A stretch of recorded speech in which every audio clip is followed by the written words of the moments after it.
Good afternoon and welcome to the Lummy Sports Show. I'm Brian the Babyface Matroni, joined always by the Filthy Ginger and the incomparable Lummy Lummox Warren Garrison. How's it going, everybody?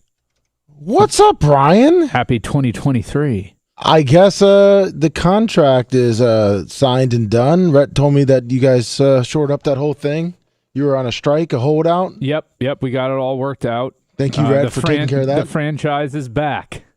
We see that. I mean, Rhett, he hasn't been here since you remade that thumbnail that you worked really hard on. I know it's been a lengthy that you worked really hard on. It's been a lengthy 2-month hiatus for the baby face over there. We're glad to have him back. I gotta say, I like your haircut, Rhett. Your big boy haircut looks good. You look like a grown up now. He got that about 2 months ago. Yeah, he needs.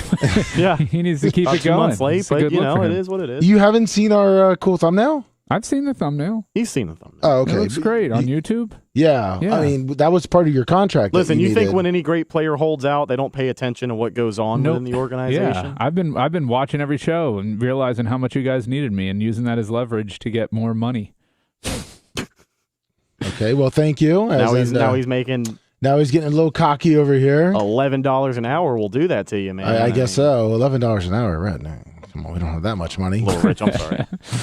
I get 10% of all Yes. Yes, and the super chats. Well, since we're not on Twitch, all the super chats, super chats, super chats. Yes, 813-90-BUBBA 813-90 Bubba.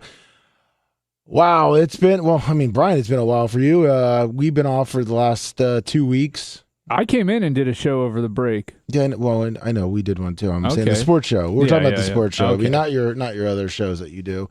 Well, actually, I want to get to this. Grouper Lips in chat says you refuse to wear a sports jersey, but you will wear that shirt. Yeah, it's this shirt. This shirt is hot right here. This is Bad Birdie, man. If you're not down with Bad Birdie, you ain't a golfer. Well, so that's your golf. Were you golfing today? No, I just felt you dress for the job you want is what they say. So I want to be a golfer. Trying to get picked up on the Live Tour. That's it, man. That's true. They were giving out money to you want to talk about guaranteed $100,000 each tournament. Is that who we were up against to get you right there? I mean, I told Red, I think you were holding out to make sure Skip Bayless did a really dumb tweet, so you can maybe take Skip Bayless's spot right there. You and Shannon would probably be a good little kick off there. You guys don't like my shirt? Oh, I say about Grouper Lips. I just read chat. Okay, I know, but I'm asking you legitimately your opinion of my shirt. I knew it was a golfing shirt. Mm-hmm. I figured you were in the office today. Yeah, I am in the office. I don't have any court hearings, don't have any meetings with clients, so this is what I dress like when I have the option to dress down. Oh, okay. No, I mean, yeah, it's a nice golfing shirt. I could see maybe wearing a straw hat with it. No, I would never wear a straw hat. That's douchey. Like, what the hell is his name? The Filthy Ginger wears all the time. Like the one that I wear to every sports event I go to? All the time? Yes, 100%. In case they need somebody work on the turf down there, he's ready to go. Oh, like Greg Norman. That's what I'm thinking of. Yeah. Greg Norman. I actually need to re-up, get a new one, because that St. Pete Beach one, it's got a lot of miles on it. It's about time I just put that bitch down. I can get you a deal on a St. Pete Legend one. Oh, yeah? They got a big blowout sale. Yeah, everything must go. Oh, man. No, St. Pete Legend, whatever. It's back. It's back. Yeah, L.A. Legend's very affordable right now. I kid, because I love Brian, you looked really sharp yesterday at the funeral. Thank you. Quite the juxtaposition to today, huh? Yes. You were in your nice black suit. I'm going to get to 443 real quick here. 443. What's happening, guys? How are you? Whoa, look at this. Return of Brian. Return a little purple jersey. Little perp. Well, realistically, I don't have much to talk about. I just have. So it's a normal call for you. Hold on. Little perp. You actually called Brian and I both talked about the Ravens yesterday because we kind of brought up Tua. Yeah. And Lamar. And then Lamar. Brian brought up Lamar. And so Tyler Huntley, is he your future? No. Okay, at least you're better. Our future is. We need to get the fuck rid of Greg Roman. Hold on. We actually Brian and I both kind of came up with what the future of the Ravens will be. A sign and trade with the Dolphins. Yeah, they sign Lamar and trade him to the Dolphins for Tua. I would much rather trade Lamar and not receive Tua. Well, you don't have a say in this. Just trade him and get nothing? Just ship them out? First rounders. Get some first rounders and maybe Tyreek Hill. Yeah, you're dreaming, kid. Yeah, Tyreek Hill's leaving the Dolphins. Lamar would say, that's the only reason he's going to the Dolphins is Tyreek is there. Tyreek and Waddle. Yeah. I know. What kind of sorry, I don't mean to cut you off, but what kind of shape is Baltimore looking like headed into the draft? Like, where are they going to be picking first round? Well, they're still in the playoffs. I mean, they're in the playoffs, so not in as the first. As of right now, but it comes down to the last week, right? Well, no, they're in. No, they're in. 10-6, they're in, buddy. Yeah, they clinched the playoff berth. We clinched 2 weeks ago. Did you not watch any football over the break, No, I guess Brett? not. I didn't realize Baltimore had clinched. I thought there were a couple of other no, all the couple of other other teams are 8 scenarios and 8 open and there. stuff. No, They're golden. 10-6. They're 10-6. They're golden, man. They keep winning games by like 3 points and scoring 20. Or losing by 3 points. Yeah, well, that too. But so what I really am trying to figure out is what the Bengals game. I know that's probably not what I should be thinking about, but I don't want to play the Bengals in Week 18 and first round of the playoffs. So I was really hoping, they would jump up to the 2 seed, but I don't think that's going to happen now. Oh yeah, well, it hasn't come down yet. The game's still technically suspended. It's not canceled. I don't see a scenario where they finish playing that game. What I think the NFL is hoping for is they're hoping for the Bills to lose, I guess, or Kansas. They're hoping that the number 1 seed works itself out and that the Bengals beat the Ravens. And then they'll just go with the records as is. So they're hoping, I think, that either Kansas City loses or Buffalo loses this weekend. And then if they absolutely have to, I guess they'll try and find a way to squeeze that game in. But I don't see how you do it. I mean, you've got contract partners, you've got TV partners. It's just not set up to move around. Well, yeah, I saw the only option would be to get rid of the bye week in between the championship game and the Super Bowl. Yeah, I mean that would be the option there, but then you're having just the first week of the playoffs is just a makeup game. It's essentially week 19 of the season of the regular season. I mean, listen, Brian, we got a lot of fantasy football things on the line here, and I know the NFL cares about that. Well, I mean, it is a part of what makes the NFL as popular as it is. So they have to acknowledge that, and it is kind of callous with Hamlin laying in a hospital room fighting for his life still that we're worrying about, getting in our fantasy football finals.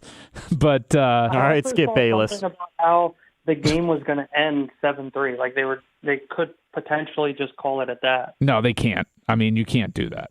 There's no. First of all, if I'm the Bills, there's no way I agree to that. Yeah. There's no way. There is no way. I'm like, suspend the game and just give us the loss. Yeah, give us 12-4. Yeah, we'll go play in the first round of the playoffs. Why not? We've been leading the AFC the entire season. Yeah. We'll just give away home field because a player almost died on the field. No way. That's the least likely scenario. I think. They either call the game a tie and they put them down in the record books as ties, or they make it up.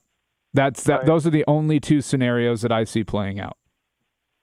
Got it. Well, did you guys see the video of Rich Eisen talking about the whole Lamar situation that came out yesterday, or no? No. What was his take? I don't know. He got some intel, I guess, after week 15 that Lamar was going to be back week 16, and he still isn't back, and he's just confused as to what's going on. Oh, we know what's going on. The Dolphins don't want to get another concussed, No, I'm player. telling you what's going on is Lamar is thinking about his next contract, not this season. Yep. He knows that they're not going to do much in the playoffs. This team doesn't have the offensive firepower to succeed. They haven't been a good offensive team since, week 3? As long as you got Greg Roman committing fucking war crimes every week, then that offense really isn't doing anything. On Twitter, Greg Roman terrorist was trending. So that's how we feel about him. Here's the last 5 weeks for the Bengals: 10 points, 16 points, 3 points, 17 points, 13 points, and they're miraculously 3-2 in that span. Now, lucky for them, they played 5 of the worst offensive teams in all of football, but that is atrocious. That is just inexcusably bad. What week did Lamar has missed 4 games, I think. Yeah, so the Broncos game was 10-9 with him. Well, with him for the first quarter. For the first quarter. Let's say, what were the 5 scores prior to the Broncos? So they scored 27 and lost to the Jags, 13 to the Panthers, 27 to the Saints, 27 to the Bucks. So that's a lot better. Yeah, but well, I guess the Panthers were improving at that point. Yeah. And the Jags game, the defense just completely blew it. Like, our defense took responsibility for that. But yeah, I think our offense is definitely subpar, but we are completely different with Lamar on the field. Yeah, but you're not going to get the same Lamar, though. He's done taking chances, clearly. He doesn't even want to come back and play for this team right now. He's done taking chances. He is worried about his next contract. He is not going to go out there and risk his knee for this team. There's no way. Yeah, he's seen... How is he going to get paid when he doesn't do anything? No, easy. He's going to get paid, man. Easy. Because this is their choice, right? This is Baltimore's choice. Either give him the biggest free agent contract in the history of football or franchise tag him and have a disgruntled quarterback starting for them for 1 year. Those are their two choices. Why? Yeah. Because every other team that needs a quarterback is going to be willing to pay money to get Lamar and take the chance. And you're forgetting this point, too. RG3 was his backup quarterback for a while, right? RG3 did the same thing with the Redskins. Sorry, Washington Commanders, but whatever. Yeah, no, they were the Redskins at the time. Exactly. So Washington Commanders, right? Remember when he came back a little too early because he was all about the team and he went in there that playoff game and it just like really messed up his leg and RG3 was never the same again? You don't think RG3's in his head going, hey, listen, man, you make the playoffs first round, the Commanders weren't going to go anywhere. You know, I came back. I thought I could maybe make a difference, but I wasn't 100%. And I pretty much ruined my NFL career because he never was the same after that. So you don't think it's in his head going, all right, listen, if I kind of just sit out and whatever, I'm going to get a huge contract. Quarterbacks are short. And they gave good contracts to Kyler Murray and Russell Wilson. Well, yeah, I get what you're saying. I just honestly, like, the beginning of the season, you guys were giving me shit for this. I wanted to deny it, but now, like, the more and more the season goes on, I'm like, yep. But I also don't want to deal every year with a quarterback going down in week 13, saying it's going to be 1 to 3 weeks, missing the rest of the season and either missing the playoffs or losing. You know, we were the number 1 seed last year at the point where he got injured. If he had $300 million guaranteed right now, he would have played last week. Yep. If he had $300 million guaranteed, if that contract was signed, he would have played last week. Absolutely. With the division still in play, absolutely. And Perp, in your perfect world, you don't want a quarterback to go week 13, so you're not really high on Lamar. Who would you like to see come in? A Derek Carr? A Minshew? I think Joe Flacco. Oh, God damn it. Yes. God damn it. You know what's funny is that in the back of my mind, I knew that's what you were going to say. And the only reason I thought that is because, are you familiar with Stavros, the comedian? Dude, he is fucking hilarious. Fucking Ravens! Yes. I don't know what it is about Lamar, man. He's a running back, but Dan Campbell's here? You know, I miss having Flacco back there, man. Something about Joe Flacco. I didn't know Dan Campbell was back on the Ravens bandwagon. But Perp, who would you want? Who would you want? I don't know if I'd rather draft somebody. And oh, jeez. First thing is we need to get rid of Roman and get some receivers because we can't do anything like it. If Lamar leaves, we have to restart our entire offense anyways. So you're just saying the Ravens are out for another couple years. I mean, but here's the problem, Perp, is like you guys are slated right now to pick somewhere between 19 and 24. Most likely 24. And what quarterback are you going to get? You're not going to get a franchise quarterback at number 24 in the draft. So now you either have to trade up and give up draft capital on a team that, that offense ain't built for the future right now. It's just, you can like Duvernay and whoever the fuck you want to like on that offense, but there isn't a single player from that offense that you'd go, that guy is a bona fide next 5 years he's going to be a Pro Bowler. But not a single player in that drop position. You could get a good, I would say even almost a franchise wide receiver. Oh, you can get a franchise wide receiver there. Absolutely, you can get a number 1 wide out there, number 2. We suck drafting wide receivers, but I will say, Brian, I think J.K. Dobbins is the real deal. I don't care what you guys say about him. Well, when we eventually see it translate to on-field play, is he hurt a lot? He's been known not to play much. He's the real deal, though. He's the real deal for those 3 games a year that you get him, those 100 carries that he'll get you a season, 73 at this point, whatever he's at. Is he like a Thomas Jones? 92 carries. Remember Thomas Jones back in the day? He'd have like No, 2-3 I good games. wasn't born yet.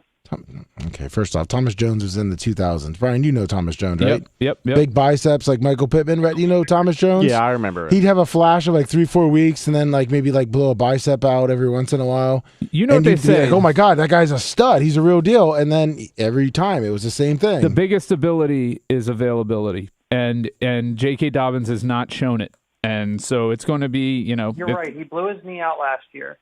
Well, he blew his knee out last year, and he's only played in 8 games and has 92 carries this season. That's how many yards? Well, I'm not. Look, when he plays well. Let's see how he holds up over a full season with a lot of freaking carries, not a small sample size. Right. I mean, does he have talent? Yes, but if you're not on the field, it doesn't matter how much fucking talent you have. Right. Well, yeah. I mean, obviously, we're seeing that right now with Lamar. Oh, like Roger Dawson brought up a good point. Let Jimmy G go to the Ravens. So you got your old. You almost got a Joe Flacco. I would take Jimmy G over Derek Carr. Yes, Jimmy G wins. Well, he's got players around him, though. I mean, yeah, he wins and he gets hurt week 13. Well, not week 13. Yeah, week you want to talk about a quarterback going down week 13 of the season? Not week 13, week 3. How about week 6? Yeah, that's true. All right, Brian, are you going to be at BARP this year? I am planning on it. Yes. Oh, good. He's got a present for you. Oh, a jersey? Yeah. Yep. A little purple one? Well, have a good rest of your show, guys. See ya, take care, buddy. Purple edited himself out of there. He was all interested in Brian being back after a 2-month delay. It wasn't 2 months, but according to our historian Rhett over there. Well, the big show the main show has a better show historian. You were not on the show in the entire month of December. I called in. I had some family emergencies. He called in. The fridge was leaking. Lummy, don't even worry about it. Fucking never mind. He called in. He called in. Lummy, well, you guys seemed like you were phoning it in too, but Lummy changed or had to cancel one of the shows on me. And then, yes, that is correct. And then my father-in-law had to be rushed to the hospital. He massive heart attack. Heard that one before. He collapsed in the house. Jesus. I'm sorry. Jesus Christ, Fuck, man. Right? That's a way no, too you're new. right. Wow. Yeah, I'm sorry. Wow. No, luckily he's on the mend. That's good to hear. But he had collapsed in the house and was bleeding everywhere, and it wasn't a great situation. So I was the one who was ready and went to the hospital to sit by his side until reinforcements could come. Broadcast rights. Oops. Wrong disclaimer. Thanks. Healing through humor. Yeah, healing through humor. Jesus. The Lummy Sports Show practices healing with humor through the use of hyperbole. Now, we can get philosophical. Yeah. If you so choose. Yeah, well, we'll just move on from that instead of hitting the one. But the sounder says healing through humor. It doesn't say the jokes are funny. Look, that Jimmy G one actually wouldn't look too bad with the Ravens. Another thing that we talked about, speaking of still the pro football thing, is the Derek Carr incident. Brian, Babyface, and I kind of touched on it for a second there. Thought it might be a good topic and get both of your guys' advice. I brought it up to Brian saying, let's say, what about Derek Carr? Tom Brady, he just says, let's hang it up because the Bucs win the Super Bowl and he doesn't want to come back anymore. Would you guys be okay with Derek Carr coming here? I would. I mean, there's worse options. I would, under the right contract circumstances, I wouldn't want to lock him in for anything more than 2 years, just to see how it plays out. I think it's obviously not going to be nearly as bad of a situation as it was with Jameis, but I do think it is a high risk, high reward kind of guy. Derek Carr can obviously make the throws that this offense is going to need, and I know that we're probably going to move on from an offensive coordinator.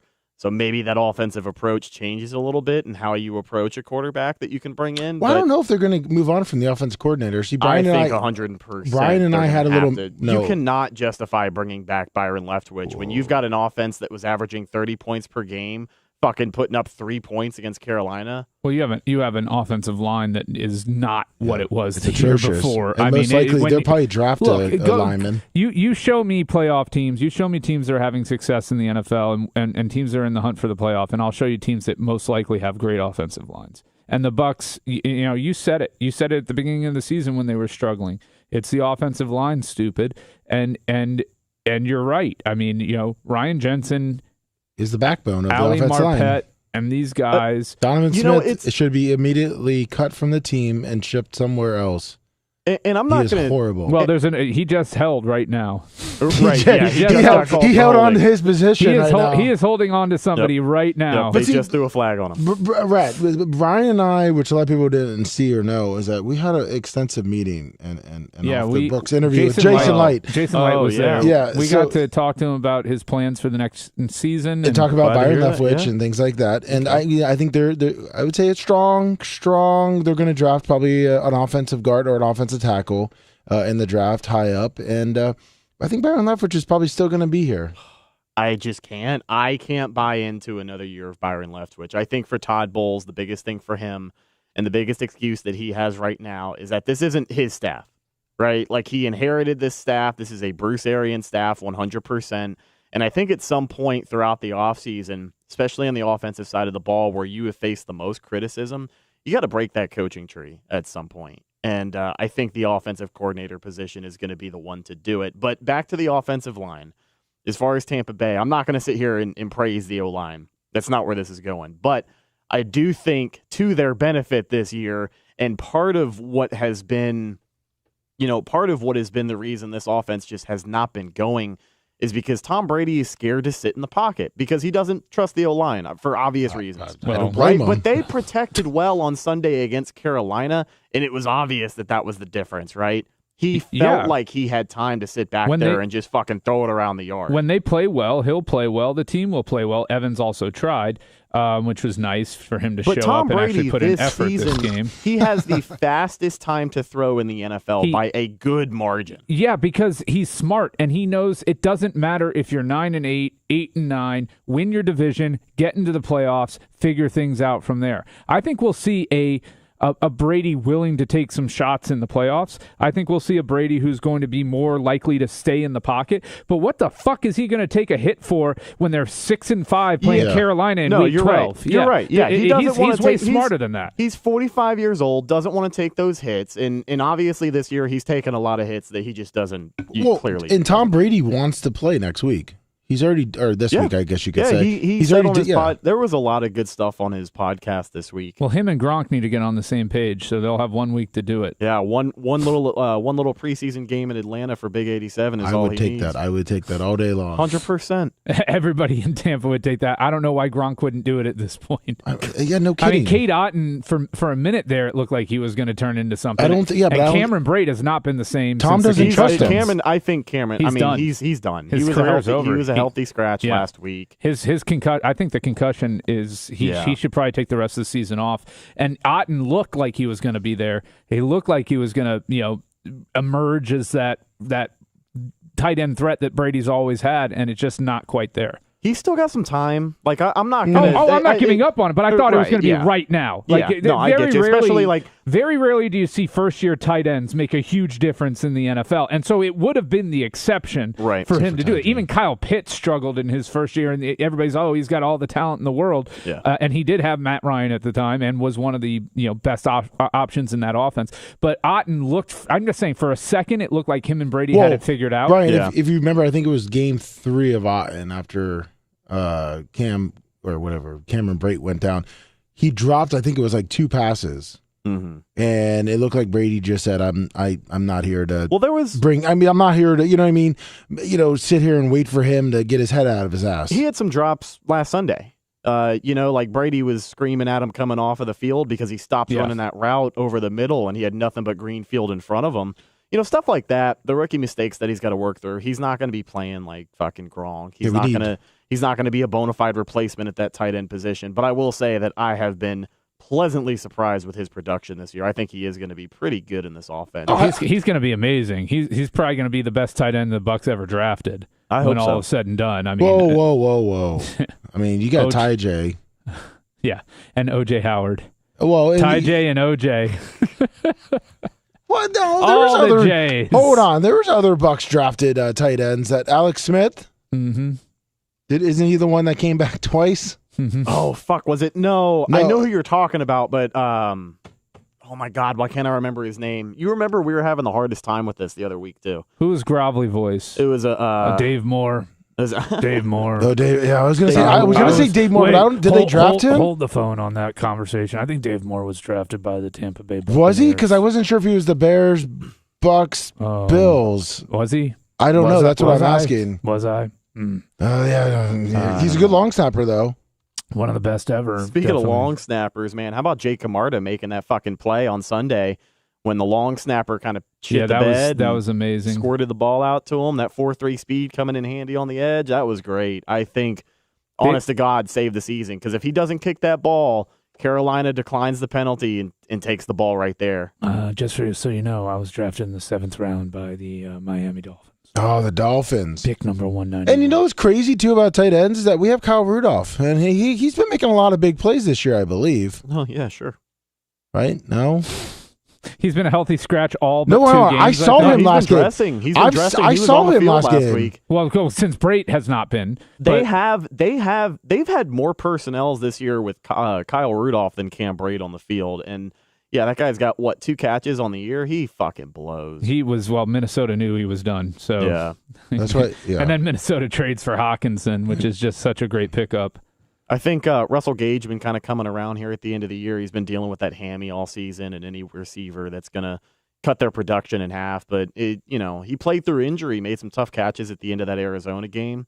But it's good to see Russell Gage finally come back around. Like more guys showing up in this offense that you would expect now that hopefully they got the ball rolling. I mean, they got one more game against Atlanta to try and fine tune things, but I hate to say I'm cautiously optimistic about the momentum that this offense has found. I mean, 30 points for the first time in 3 months is definitely a positive sign. Against a team that was playing for their season. And they're playing well. And playing well, yeah. And defensively had been playing well. But we all know Darnold gave that game away. I mean, as good as the offense did, they still needed some help to get things to where they needed to be. Yeah. So I'm not going to sit here and pretend like the Bucs have it all figured out. That this was the aha moment, because I've been tricked 2 other times this season where I'm like, oh, okay, they've got it now. Now we'll start seeing them, hit into cruise control here and do what they're supposed to do. Where goes Mike Evans? There goes the Bucs. I mean, if he is out there giving maximum effort and trying to make plays, then the Bucs will win. And I am convinced, and I'll never be able to know for certain, but I am convinced that he was so infuriated over something around that suspension with the Saints, with his run-in with Lattimore. They didn't stick up for him enough? I don't know what it was.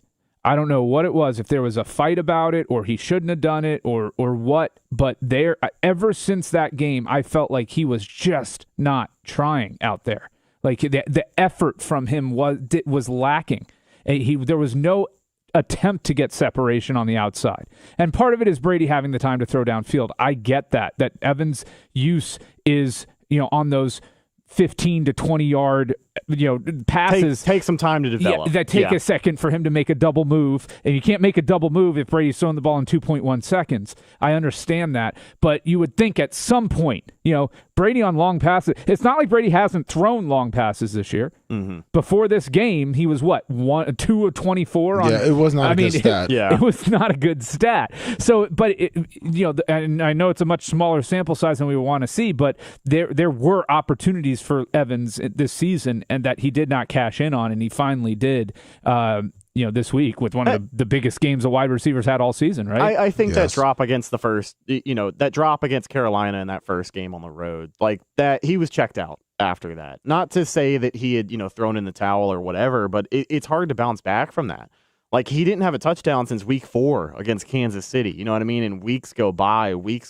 He's not getting consistently targeted like he usually had been in this offense. He's not getting consistently open. I don't know that he wasn't consistently targeted. His targets on the season. I don't know, dude. His targets 11, 11, 6, 9, 4. He caught all of them in that game. 9, 9, 8, 12. I understand he could be targeted more, but if you have a 25 to 35% target share, you're getting targets. Yeah. It's not. He was not. He has 127 targets on the season. The problem is he's only caught 77 of those. And Brian, the thing too is, you remember watching the games, and Rhett, you also have watched all the games, is that it looked like on a lot of them he gave up on it. Yeah.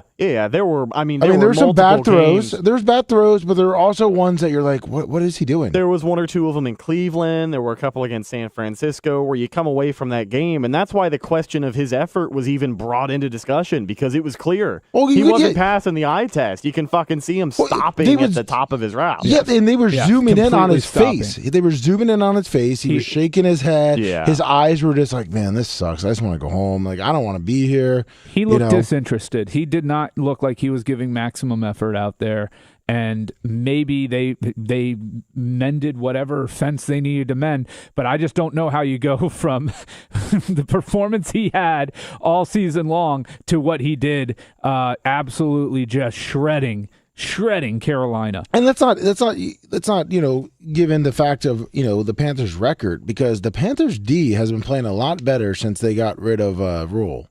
Yeah, the Panthers have looked like a lot better team with Wilkes. Let me ask you a question too about Steve Wilkes. I've heard Panthers fans in particular. There was one podcast I was checking out, and I asked them, their thoughts on Wilkes being in the running for that head coaching job, and they're really not the biggest fan of his. They want Jim Harbaugh. Obviously, that's just one. Yeah, right. They want another outsider to come in who's a proven winner, which kind of understandable, but. What do you think of Wilkes? I feel like legitimately he's got that team playing his best, as best as they have all season. I remember I believe he only had one head coaching job in 2018, which was with the Cardinals. He went 3-13, and then I decided I was going to look him up. And he's been an a defensive coordinator.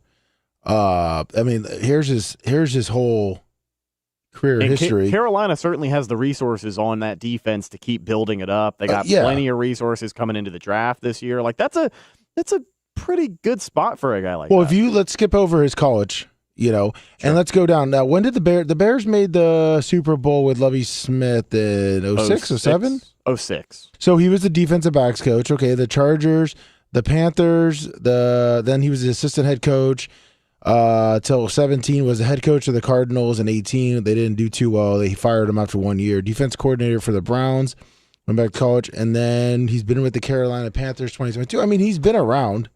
Wasn't he the security guard for Jerry Springer for a while? Yes, he was. Still, he has his own show still. I think it's the Wilcox, the Wilkes. Daytime television at its finest. But I think he's a good coach. But unfortunately, with the Carolina Panthers, they have one of the richest owners, obviously behind the Denver Broncos, who look like a joke right now.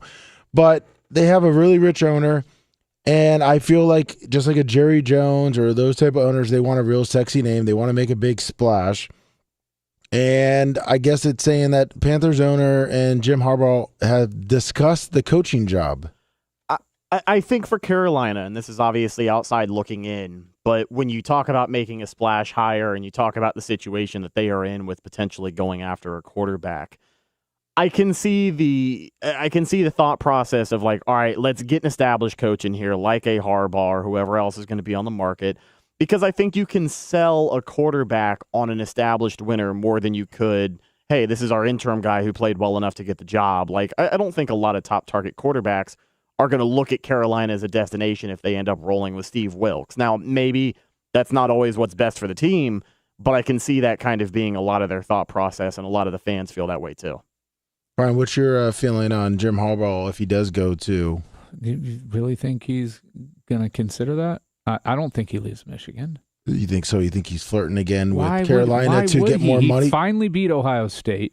He's twice now in a row. But maybe he's scared that he's not going to keep it up. Listen, finally beat Ohio State, but hasn't won a bowl game at Michigan since like 2016. Yeah, but he doesn't need to. He'll keep losing in the first round of the playoffs, and that's all. Their fan base eventually will get tired of it, but.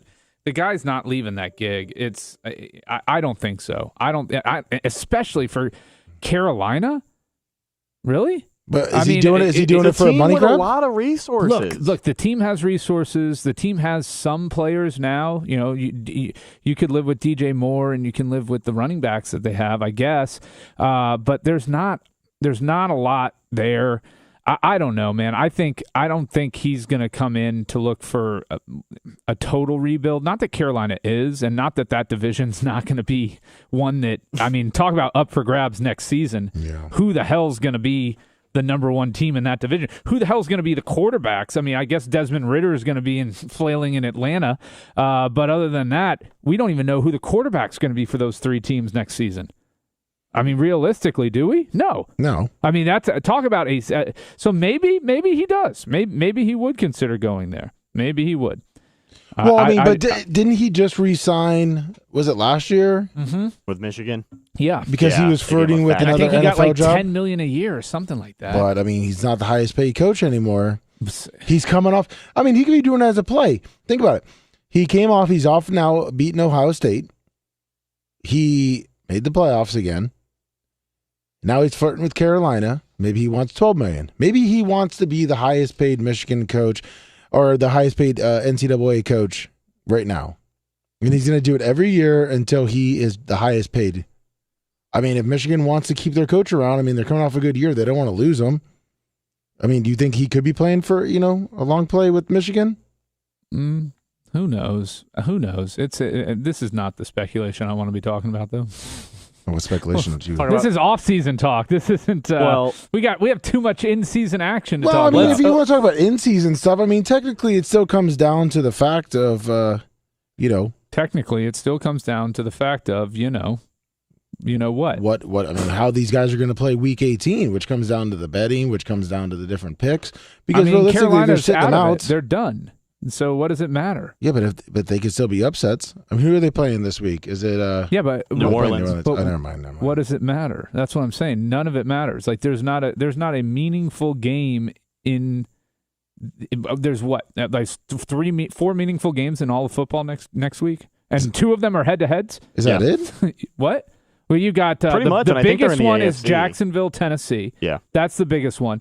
The only other drama that you really at this stage have in the AFC is Kansas City or Buffalo for the number 1.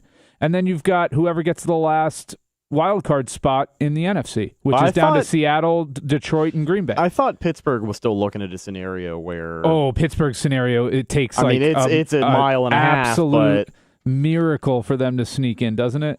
I mean, I think it's at this point everyone has to lose pretty much. Everybody has to lose. They have to win. It's like a 1 in a million shot for Pittsburgh. Which though, everybody, we had some very vociferous callers who were anti-Tomlin, and I would say that Mike Tomlin's done a pretty good job of coaching this season. I would take Mike Tomlin in Tampa over Todd Bowles. There was a lot of hate on Tomlin, and he still may not have a losing season. And Pittsburgh still may not have a losing season. That is true. I mean, all they do there is post-winning seasons. And he's done it again. You want to know what officially won me over on Mike Tomlin? I've always liked him a lot. I've always admired his coaching style. I think he's kind of the standard for what an NFL head coach should be. Not because of his wins and losses, but just the way he carries himself, how he talks to the media, all of that shit. Did you see the video of him this year? They were coming back out after halftime, and the guy standing there with his phone, he's like, Tomlin, can I get a picture? Oh, yeah, I saw that. He screams at him. He's like, I'm fucking working. Yeah. That was the best.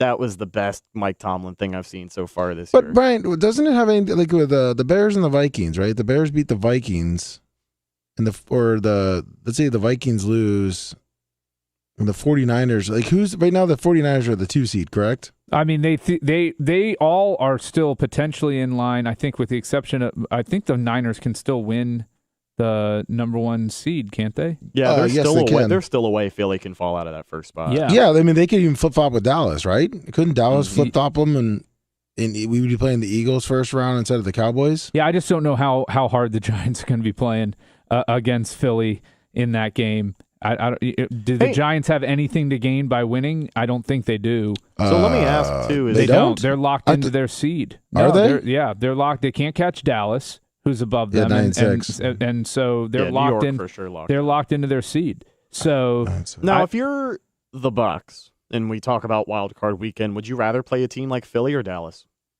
Oh, I think you'd rather play Dallas. Dallas because Yeah. Dallas they can do away. Dallas things. They have Dak. They've got. Dak's been playing like shit. I mean, that's what I'm saying. I mean, Dak has been playing awful. So if you're the Bucks, you've got to plan to beat Tony Pollard and to stop Tony Pollard and Zeke and slow down Micah Parsons. And you've already played Dallas this year. And you've already played them and beat them. Match up And well that with was in Dallas. and it's their only loss at home this year. Yeah. So they're weak. Yeah, I mean, Dak 8-1 did and 4 go and down 3. pretty early in that game. Still, but, it doesn't matter. I mean, yeah. But I think out of those two, Philadelphia just has the ability to go out there and put up 50 points, and I don't think the Bucs want a team that's consistently scoring at that level, and it turned into a track meet. Now, Dallas has more points on the season, so they have the ability to score in bunches too, but Philly just feels like a more complete team. Yes. And I think the way Jalen Hurts has been playing is the big reason for that. Like, I know he's been hurt. Obviously, Gardner Minshew been out there kind of stinking up the joint, but you know, when you look at those two quarterbacks in that matchup, I'd rather play Dallas with Dak than Dallas with Cooper Rush. If you're Tampa Bay, yes, and they roll out Cooper Rush, I would not feel good about that matchup whatsoever. I'd be scared about that. 8-1-3. 8-1-3. Sorry, no. No, you're good. I see the Hey, name what's there. up, guys? It's Hootie Hayes. Oh shit. What's up, Hootie? What's Sorry, Brett. What's going on? What's your take? Not much, man. 15 seconds just to preface.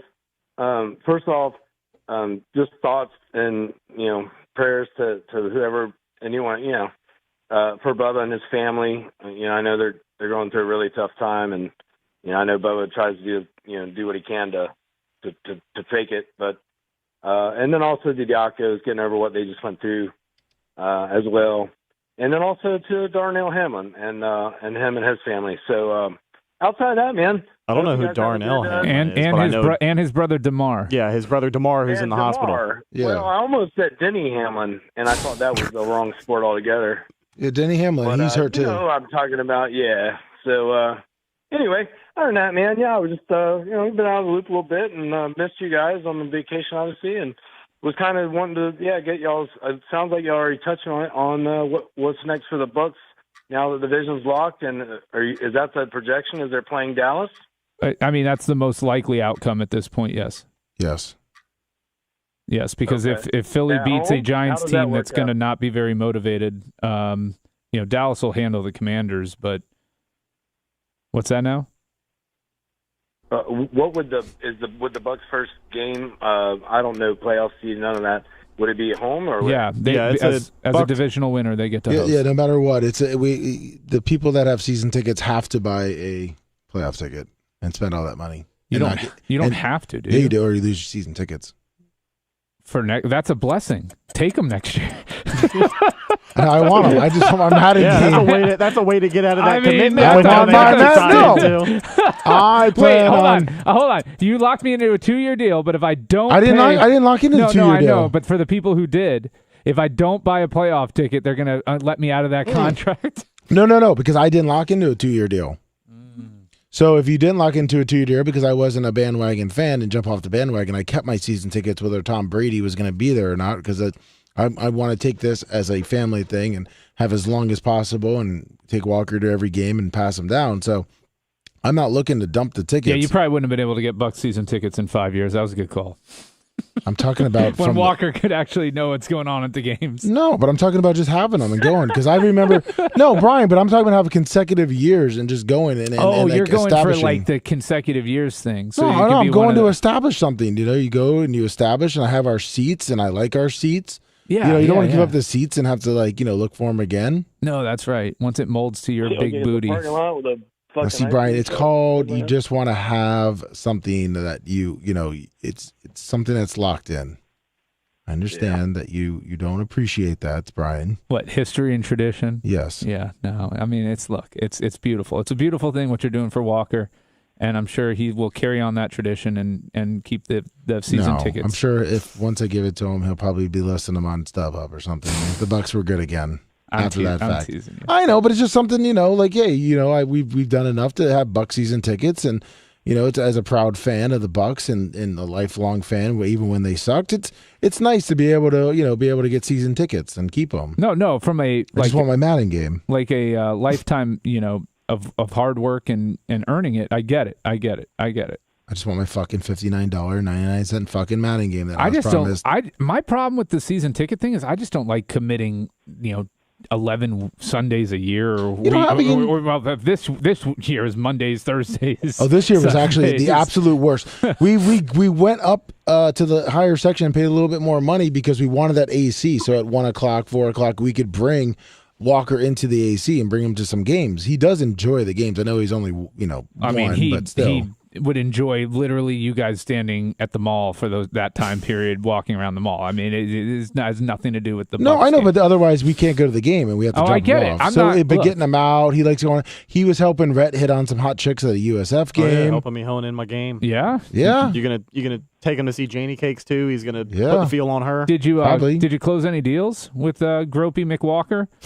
Okay, listen. First off, Rhett, listen. Sexually assaulted my daughter 3 times. Saw the chicks that Walker was picking up. Okay, Was he Yeah, pulling it's okay he to pulling grope. their tops down? No, It's Rhett okay was to grope hoping those kind of chicks. Yeah. Rhett was hoping for him to pull him down. Okay, but Rhett did well with Walker. If I let Rhett babysit Walker going down the Riverwalk, Rhett would probably scoop up 2 to 3 chicks. And Walker would be left on the side of the river walk. Rhett would send me a text and say, "Hey, Walker's hanging out at Curtis Hickson. You might want to I'll pick him send up." you a GPS I'm at drop of Waffle his House. coordinates. I'm at the IHOP. I put an Apple AirTag on him. You can find him. Yeah, don't worry about it.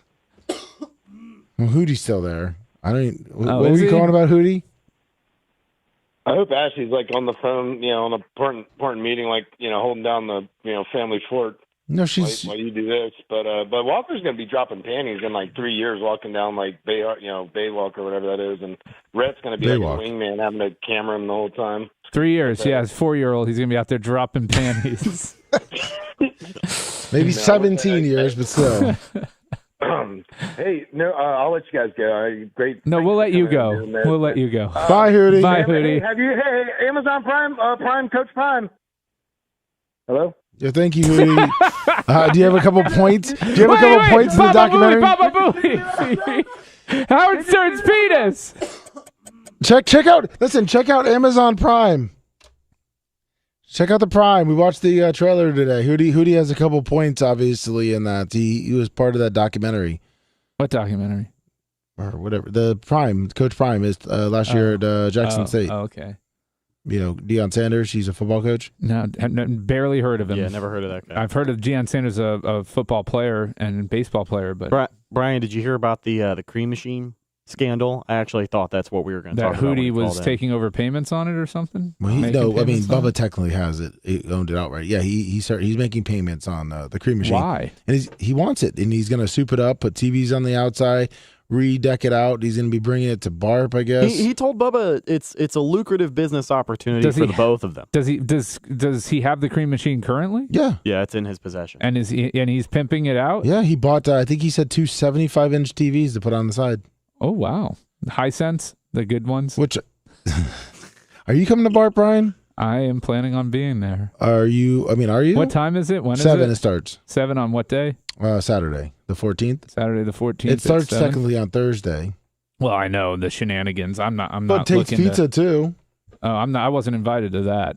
Well, if you're going... The Tate Pizzas one's like super exclusive, right? It's a VIP. It's VIP only. Well, we got ESPN coming through here. 239. Jesus Christ, Brian. You can't even put your ringer off. I just did. It was very amateur hour of me. Yeah, it looks like I'm pretty open for Barp. What's up, 239? Hey, I think the Bucks fans need to chill out because last week everybody was scared to death, and now it seems they've calmed down because I think the Bucks, they remind me a lot of the Giants team that destroyed Tom Brady's undefeated season hopes when they backed into the playoffs with a wild card spot. And the Bucks are their own worst enemy because they're so talented.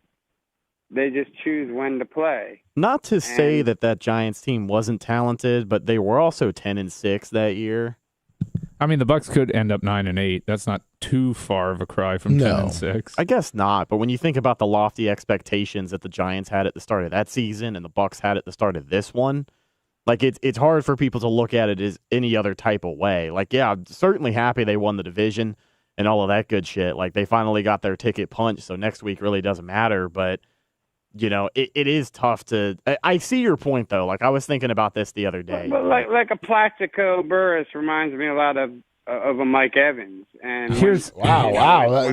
Let's not insult. Hopefully, let's not insult Plaxico Burris. I mean, that's a fucking legendary receiver. Didn't he shoot himself? Yeah, shoot yourself in the foot. They're going to turn it on in the playoffs, and you have the advantage of having Tom Brady, a playoff, god, running the show. And let's be real, the referees are going to be Tom Brady friendly throughout the whole playoff, trying to get a Cinderella story out of this, Oh, so you're saying that the NFL is going to be rigged this playoffs to get Tom Brady into the Super Bowl? No, not rigged. But come on, you guys know, plays can go this way or that way, and most of the time they're going to go Tom Brady. But listen, Red, you forgot. They can go. He can catch the ball or he can drop the ball. Okay, they can go this way or that way. Red. They could go this way or that way. On just about any play in the NFL. It is funny though when or not is what I'm saying. It is funny though when people bring up the narrative that Brady gets all the calls in Tampa, because this season in particular, he really hasn't gotten shit. Like, you want to talk about non-calls, the multiple roughing the passers he had against Carolina last week that they just told him to toughen up. I mean, there's been a few times this season where he could have used a call that he didn't get. I think realistically, not saying that Giants team was 9-7, by the way.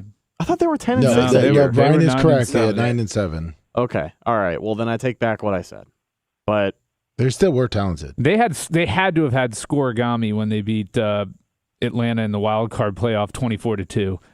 No shit. That has to be a score that's only happened one time in NFL history. Jeez. Yeah. But they, what's interesting about that team is they weren't like stacked at running back or anything like that. They do have, I will say this, they had a lot of similarities to the Bucs in a sense. I think the Bucs have more firepower than that team. I think that the Bucs, have more offense than that team. I don't know that the Bucs have the chemistry that team had, though. That team had a lot of chemistry and a lot of team chemistry and seemed to be playing and clicking. And even when they weren't clicking great, they were playing well. And the Bucs just don't feel traction this year. Well, I feel like when they start getting going is when another guy goes down. Who, the Bucs? Yeah, another offensive lineman goes down. Or there's a flag for holding that brings back a huge touchdown play or some critical first down.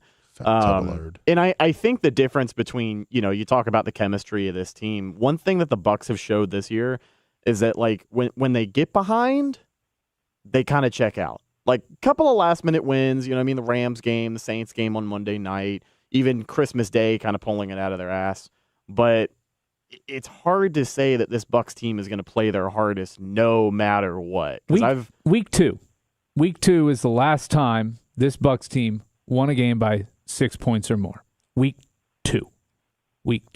This is a one score. They've been winning close games because of Brady's leadership and because of the defense. But this is not a team that you look at and you go, oh, okay, they're going to make a run in the playoffs. Not right now. You have to have some convincing wins over the course of a season, and they have not had one. $5 super chat from Nick the Gun Guy. Happy New Year Sports Show. Welcome back, Babyface. All right. I get 50 cents on that. And part of my contract. And he has a new jersey in the works. Yes, and that's exciting. I'm sure your daughter will throw up on it, and it'll be stuck on that's State a nice Road jersey 60. for me to puke on. Yeah. Rah!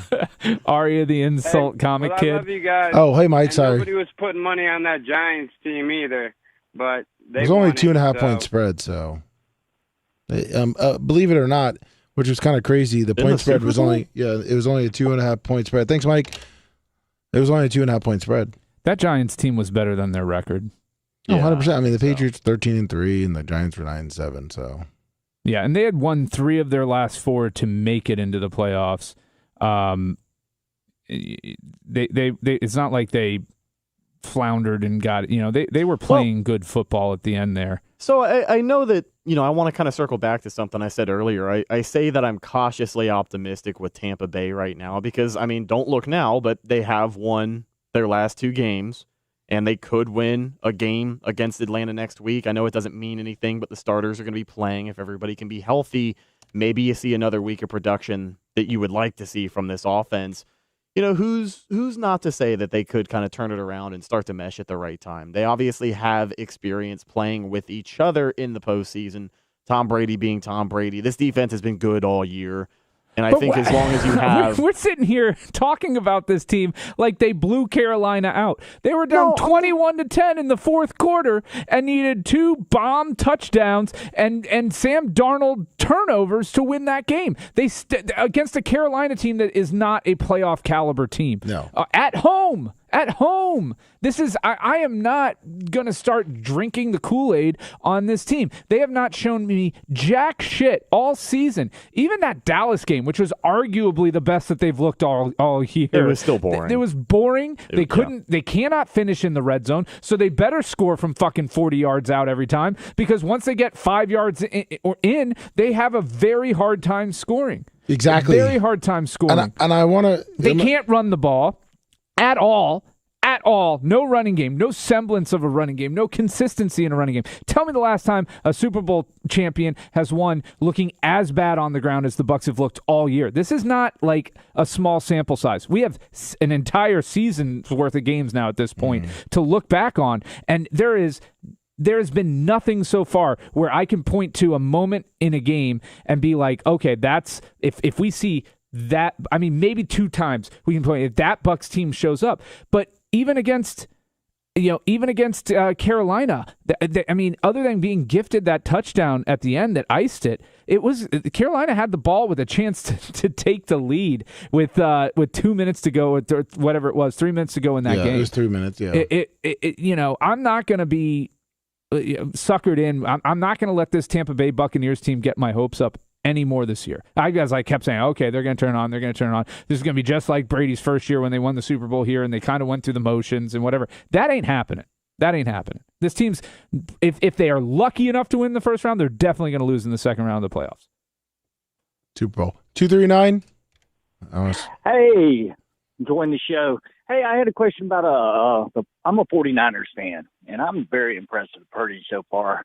Do you think he has longevity? I know a lot of quarterbacks, they look a lot at the tapes and so forth the next year, and they don't do as well. But he looks very poised to me, and especially I think they're going to win the NFC. What do y'all think?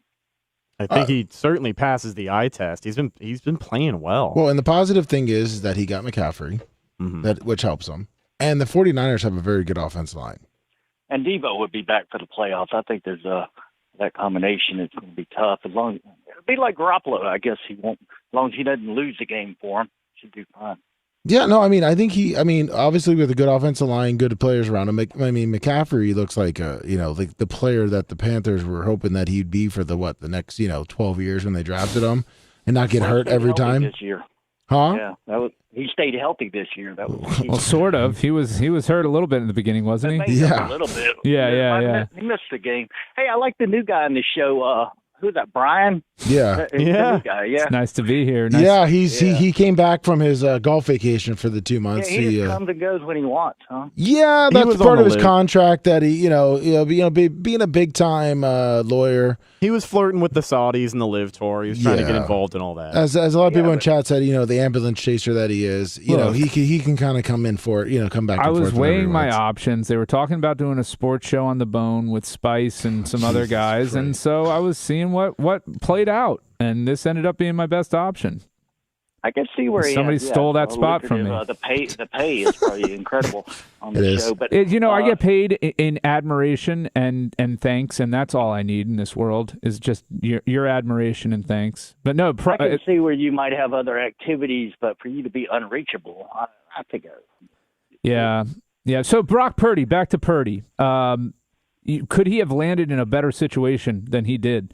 I mean, if this kid is on any other team, I guarantee you he's not doing what he's done. This team was designed to mask the deficiencies of their quarterback position. Trey Lance. Whether it was Lance, Garoppolo, Purdy. Don't forget Josh Johnson. Buccaneers legend. Josh Johnson. That's, I don't think Brock Purdy is looking this purdy if he's playing for Baltimore right now. It might be like the Bledsoe. If Bledsoe gets hurt and Brady comes in, and you never see Bledsoe again, right? So you might not see Garoppolo again. Huh? It depends. Garoppolo's done. It depends on how deep they get in the playoffs. I mean, if he when the bright lights are shining on Brock and he has a 0 touchdown 3-pick game in the playoffs, I don't know. Then then the jury's still out. But I guess it's better to have 3 quarterbacks than none. Yeah, but Garoppolo's done. I mean, he's gone after this year. Trey Lance Garoppolo's only going to be gone because he's going to get a real contract, I think, if he can come back from that injury. Well, Lance is signed for 3 years? Yeah, they get to play around with him and see what they can do. But his position is in trouble. I never got it. I mean, going back to that draft pick, it never made sense for this team, for their identity. Trey Lance was not the guy that you would think would be the quarterback for a team like San Francisco, the way they're built.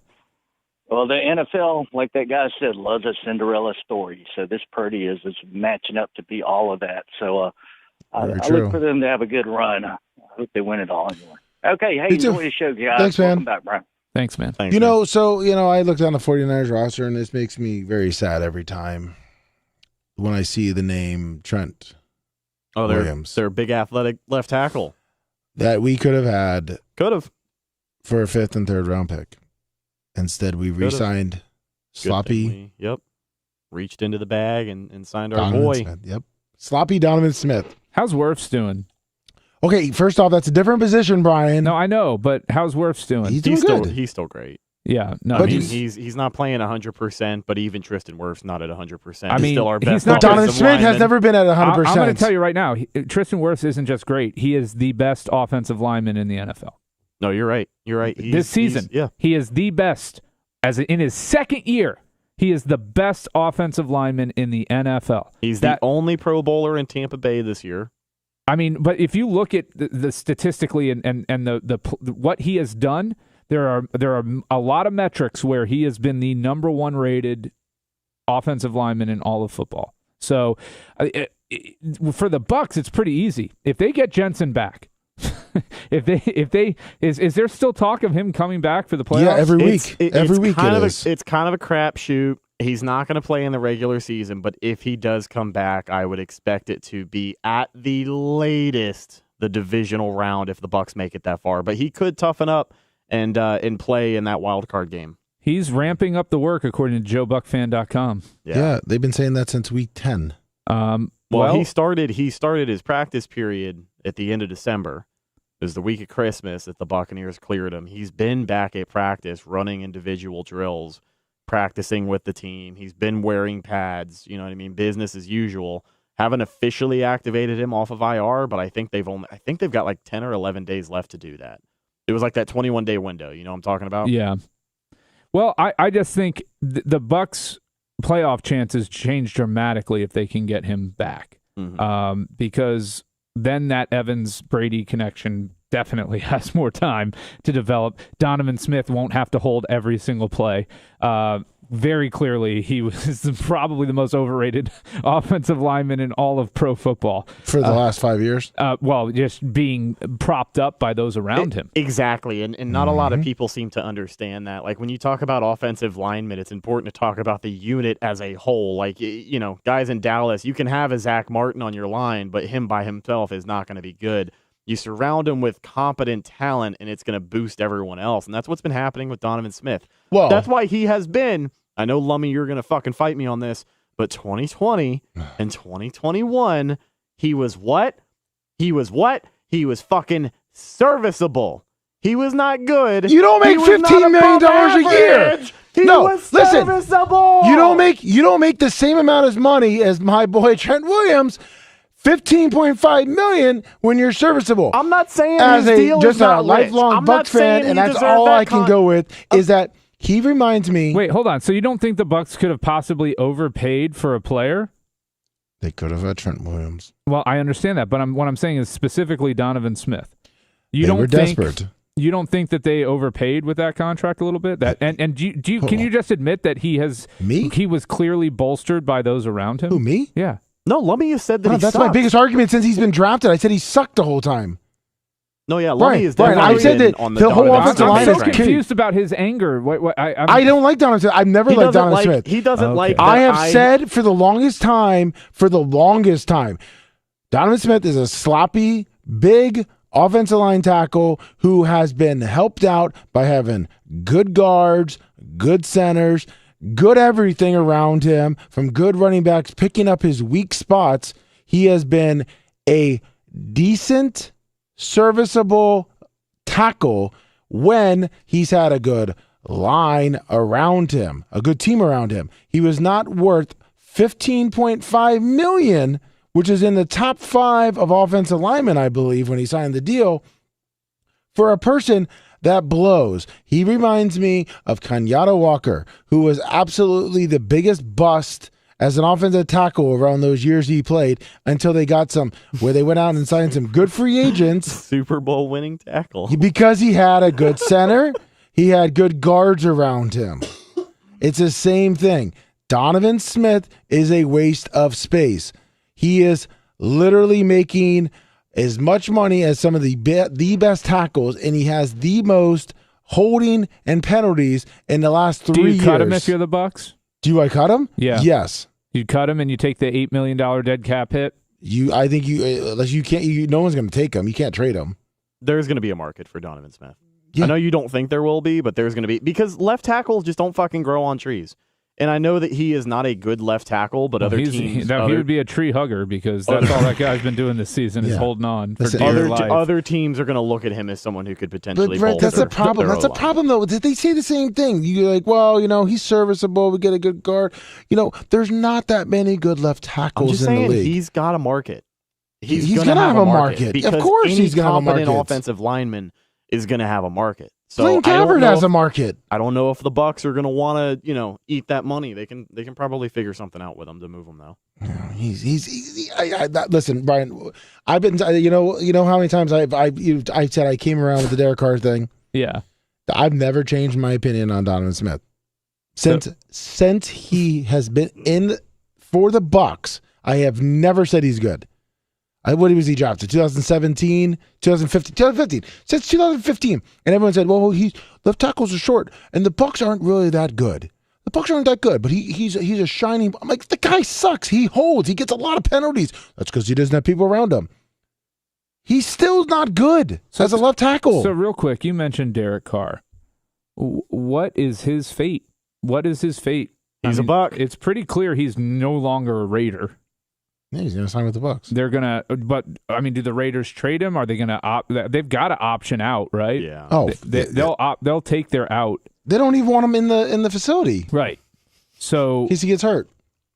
What type of contract do you think you would give him? Yeah, if they told me that shit, I'm tripping and breaking my ankle on the way out the door. After they tell you that. Yeah. They put him in the bush. If they brought Derek Carr in person and let him know, hey, we're going to go ahead and move on, you don't have to show up, I'm finding a way to just fall down the stairs. What do they have? The 5.6 dead cap? 5.6 dead cap that avoids them having, $141 million tied up in him the next 2 years. So you're saying what's the next team? What's the next team give them? Yeah. If you're the Bucks, 2 years, $30 million. 2 years, 30. Yeah.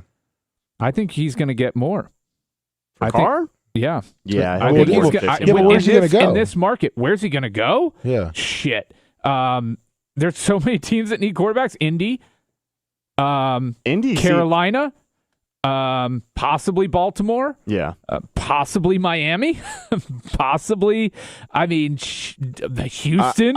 Houston might roll out the barrel for him. Yeah, no kidding. Hold on. I think Indy's going to make the strongest push for Derek Carr. Listen, guys. You asked who? Denver? Fucking Denver might be in the market. Russell Wilson, that dead cap. He already killed a coach. That's true. He's got one teardrop under his eye. He's already taken one down with him. Brian, listen. This is not the way I wanted to take the show. We're talking about off-season stuff here. You're right. Yeah, absolutely. we want to talk about in-season action. Absolutely. Yeah, thank you, Brian. Okay. You dick. No, but I did because I have it written down here. I do want to talk about the Dolphins and the big collapse that they've had, where they've lost 5 straight. Well, because Tua's been hurt. But it looks like Tua, everyone's MVP, everybody. Everyone's MVP this year. So you're going to question how he was playing at the time? I mean, his numbers. His arm can't make the throws. But what I'm trying to say is was making the throws at one point. Do the Dolphins make the playoffs? 813-90-BUBBA. We have a lot of Dolphin fans out there. I think they beat the Jets at home, and New England loses to Buffalo. So yes, I do think they end up making the playoffs. So, well, technically, does Buffalo? Yeah, I guess Buffalo still has something to play for. Yeah, so. No, Buffalo still has something to play for. They're playing for the number one seed. But so does the Patriots, though. The Patriots are playing for their football lives. Exactly. I just don't think that there's much they can do to stop Buffalo right now. But the Dolphins are now on their third-string quarterback. Listen, I'm now off the Teddy Two Club. His concussions have hurt him. Okay. You're blaming the concussions. He threw a nice touchdown pass to the Patriots. And he tried. Listen, at least he tried to tackle the guy. And you know the concussions aren't even keeping him out this week. You know what it is? It's his thumb. Dislocated pinky. Because he tried to make the tackle. Yeah, that's a guy I want on my team right there. 12 of 19, 161, 2 touchdowns, 1 to his team, 1 to the other. Yeah, looks like a Byron Leftwich offense to me. Skyler, I think, from Kansas State. That's his name. So you think the Dolphins will beat the Jets? Yes. Now, does Tua come back in the first round? Yes. That's a big drop off, though. 5-5. I mean, Tua hasn't looked look good, though. Do you start Tua if Skyler comes out looking like a superstar? Yes. First of all, Skyler's not going to come out looking like a superstar. So that's not even in the realm of possibility. They just need to look serviceable. They're going to have to get creative with their offensive play calling. I mean, how crazy would it be, though, to have 2 7th-round draft picks starting in the playoffs? 2 7th-round rookie quarterbacks starting in the playoffs. That'd have to be a first. I mean, that's pretty crazy. That's what we could theoretically be looking at, although I think Teddy Two Gloves' pinky or whatever would probably be good enough in 2 weeks. Yeah, well... Don't forget, they also just signed a Buccaneers franchise legend to their practice squad. Who's that? Josh Freeman? They signed Mike Glennon today in Miami. Oh, really? Yeah. Wow. So Pencil Teddy neck. Two Gloves. Yeah, Teddy Two Gloves isn't good to go. They got a veteran presence back there. I'm going to say they're out. I mean, so do you... I mean... I got to feed Mike Glennon at Busch Gardens one time. It was pretty cool. His tongue is super long. Did you give him the lettuce, the giraffe thing? Yeah. I hate that I've heard that joke so many fucking times. Brian came up with it, though. It still makes me laugh. I haven't heard that joke. Brian came up with it. People were just biting out Brian. Oh. Yeah. Sorry, Brian. So, I mean, do you think that's one of the biggest... cease and desist to hand out. Trademark, copyright. Do you see that as one of the biggest, kind of shit in the bed with the Dolphins? I mean, they came out so hot. Everyone wanted to give Tua the MVP, throwing 500 yards a game. Yeah, the Dolphins' collapse has been pretty... Now, let's look at the teams that they've lost to in that 5-game stretch. At the 49ers, at the Chargers, at the Bills, versus the Packers, at the Patriots. So that is not exactly a cakewalk of a 5-game stretch. No, but you would think 1-4 should have been the worst case scenario. They should have beaten the Packers at home, and they didn't win that game. But you're dealing with a quarterback who almost got his brain completely scrambled this season. You're dealing with a team that's in a little bit of disarray right now. Oh, so you think that's the problem with Tua's arm? Is that I don't think his I don't brain think got Tua has looked good the same since he got those took those 2 big hits. I mean, I think he played against inferior competition, which made him look better. The 5 games that they won before that, Steelers, Lions, Bears, Browns, Texans. Whoa, maybe they just weren't as good as they seemed to be. I think the craziest part about the Tua report to me was the fact that, they didn't evaluate him for a concussion until the next day when they're watching film. And he's like, yeah, I don't remember that at all. I don't remember making these mistakes. That was the report that came out. And that's when Mike McDaniel sent him into concussion protocol. That is definitely concerning. It's a failure on the team. It's a failure, And it's not not the first time Miami's done that to him this year. At the end of this year, over the offseason, we're going to hear so much shit about Tua and his potential headed into next season, but we're going to hear about the Miami organization, and people are going to take every chance they can to just shit on him because they have handled this terribly. He suffered 3 concussions this season. That's tough. He's suffered 3 concussions minimum. And, so say what you want about Tua. That's fine. Whoa, hold on. Wasn't his big knock at Alabama that he was kind of a paper tiger? Oh, yeah. Getting your brain scrambled is the same as blowing out a quad. Give me a break. I'm just saying what they say. We know Lummy is a big Tua fan. Yeah. You'll find any Donovan excuse. Smith. Yeah, you'll find. Oh. Oh, shit. But, hey, this Dolphins collapse, it's a lot like that what was it, that 2008 Bucks team, Gruden's last season? Yeah, he's responsible for the 7-2. loss to Green Bay. He's not responsible for the close loss to Buffalo. He played well enough in that game. I would put the Green Bay loss on him for the most part, even though he didn't. I don't think did he finish that game? No. Yeah. So and they had a chance to win there.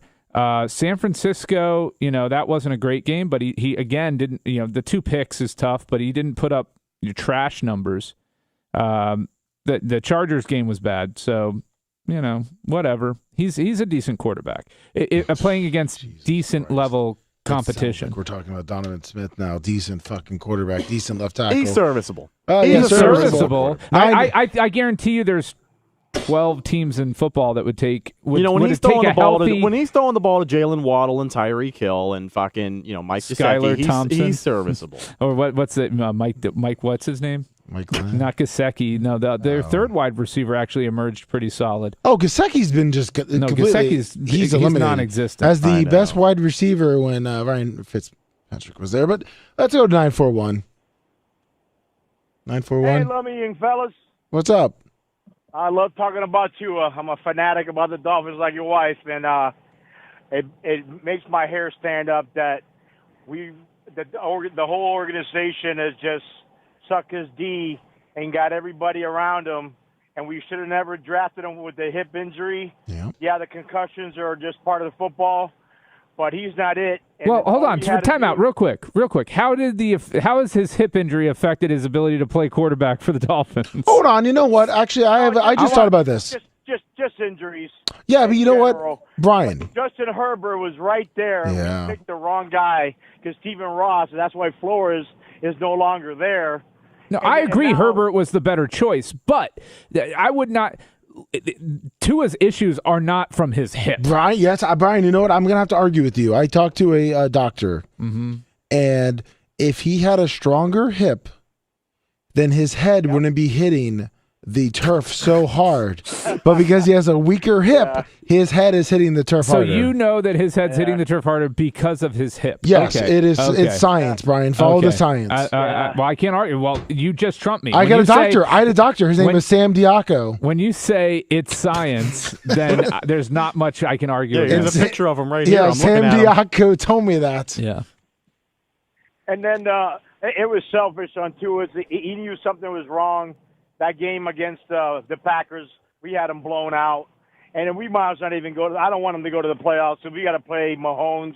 And there's not a chance in hell that anybody's going to be the Chiefs in their backyard. So it's just going to be all off season hearing about Tua. And if they give him a 5-year extension because of the rookie contract's over, I want him to do whatever it takes to get Lamar Jackson. But there you go. I don't think we have the salary cap because we gave it all to Hill and no. You guys will make it. Listen, if it's signing Lamar, you will find a way to restructure everybody to make that work because that puts you guys near the top of that division again. Well, and you don't have a 2023 pick, do you? No, we gave everybody away, everything for Tyrone. Well, technically, about 2 years ago, you guys had probably the most draft picks. They're like a ridiculous amount of draft picks. You gave them but away. as I'm looking up now, you forftorited in a tampering case. I'm trying to steal Tom Brady. I will say this though, that for 2023, the Dolphins, they're not great, but you're $7 million over the cap. You can.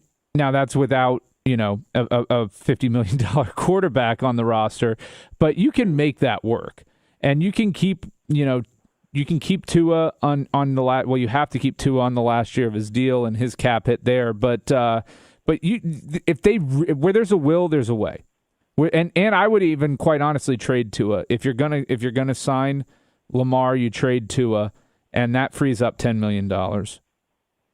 Yeah, I hope they go that route, but what do you guys think? You think the love Stephen Ross, the owner, has for Tua that they might make a move, or I'm stuck with him for another 5 years? I think didn't Stephen Ross try to sell the team? Wasn't he working on selling the team? I wish he did. No, I mean, honestly, there could be some love, but I think they move on from Tua. I hope so. And Lummy, You you're too. all right. You're also correct. He cannot throw the deep ball. Thank you. Tyreek has always got to run back 10 yards Yep. to catch it. It's pretty effective though when you draw pass interferences so often that way Yeah, too. yeah, but It's hold on, pretty Tyreek is 10 yards ahead of everybody. Yeah, but he's always been 10 yards ahead of everybody. Doesn't matter. Someone can make a Mahomes threw it throw. on stride, though. Yep. Mahomes threw it on stride every time, and he was gone. But, Yep. yeah, it's just another frustrating year. But, all right, guys, I love the show and love all you guys. Thanks, man. Oh, My condolences to the Diacos and Bubba. God bless. Yeah, it's tough, Elvis, man. thank you. It's- 813, I guess, disappeared. He didn't like the Tua talk. well, 813? that's how angry he is about Tua. Yeah, how you doing, my friends? What's up?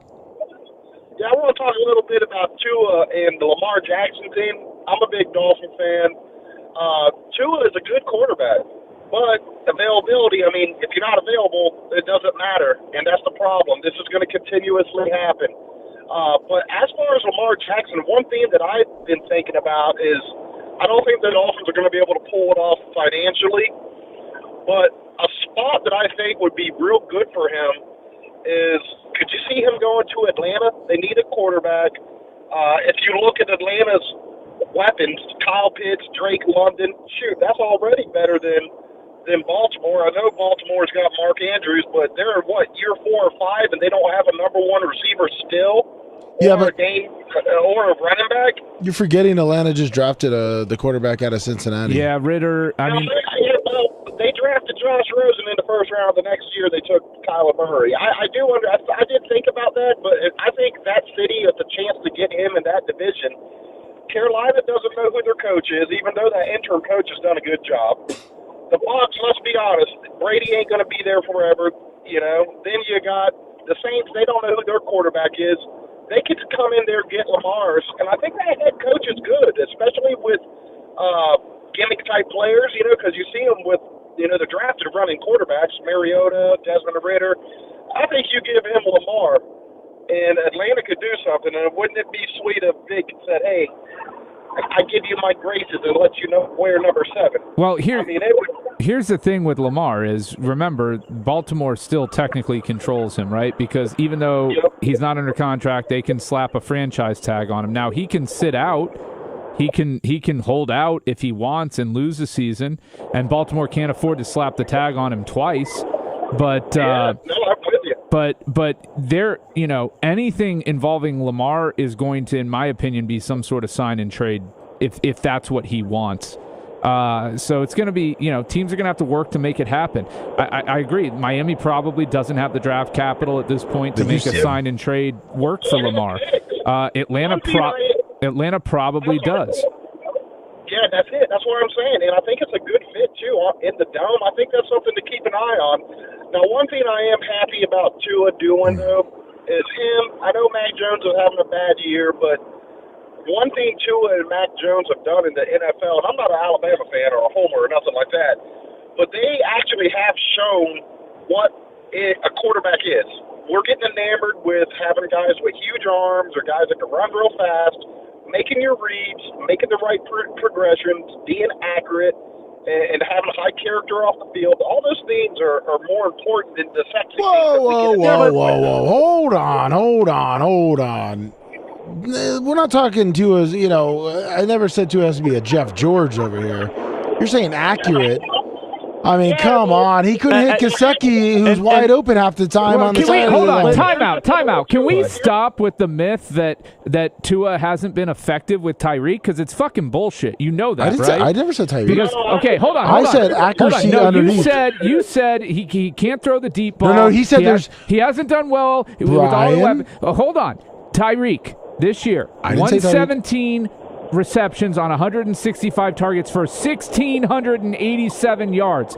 Do you know that's 450 yards more than he had in 17 games with Kansas City last year? Yes, Brian. Okay, so look, can we stop with this fucking myth that Tua's not throwing? Only Pat Mahomes could throw him the long ball? It's bullshit. No, Brian. It's bullshit. Hold on, guys. Hold on. It's bullshit. You guys are fucking wrong. Hold on. You didn't listen to wrong. what I was saying about him. One, one, I said that Tyreek can't hit Tyreek. Or Tua can't. Just because listen, let me make a point here. Tua can't. Just because Tua can't hit Tyreek on the run, I said that he doesn't have the arm strength that everyone says. I'm talking to him where he says these quarterbacks that don't have the arm strength now, that you don't need it because they have accuracy underneath. I said about Tua. Accuracy underneath. This is Tyreek's most prolific. I didn't say anything about Tyreek, Brian. Brian, you were not listening to this guy's call. But the knock on Tua is he has no arm strength. How can Tyreek be having the season he has if Tua can't get him the fucking ball? Can I give an explanation? You can try, but you're going to be wrong. This is my take on it, and it's pretty simple. All right, now look. Of course, he can't throw the deep ball like Josh Allen, some of these other quarterbacks. Saying he can't do it, no, he can. But let's say Larry Bird goes to the free throw line. You know what? There's a good chance he might have hit all 10 of them, or 9 out of 10. You send another guy who's not as good. It's not that he can't shoot good free throws, but he ain't going to hit 9 out of 10. He might hit 5 out of 10. That's how it is with Tua throwing the deep ball. He can do it, but consistently and all the time, no. Except the numbers disagree with you completely. In fact, Tyreek has a higher completion percentage on targets with Tua throwing him the ball this year than he did in the 2 seasons before when he had Pat Mahomes throwing the ball to him. So this is a myth. This is what I'm saying, though. This is where hold on. Shush. I let you talk. You let me talk. This is where people develop this idea that thoughts and ideas become memes and they become reality. The reality is that Tyreek has had a better season with Tua this year than he did with Pat Mahomes last year. The reality is Tua has hit him on longer balls just as consistently, if not more consistently, than Patrick Mahomes hit him last year. That's the reality. No, technically. That's the numbers, but that's not. It's not what you look at, Brian. Brian, I let you talk. Brian, hold on. You were talking to you, Lummy. I didn't hear you interject. Go ahead. I was trying to talk when I was talking to him. Shut up and talk. Oh, Brian, calm down there, buddy. Because Patrick Mahomes had a lot more weapons. Obviously, you have Waddle and Tyreek, and Waddle gets a lot underneath. He doesn't hit his tight ends as much as you had. Same number of first downs on passes. 75. What's his yards after catch? His yak? Yes.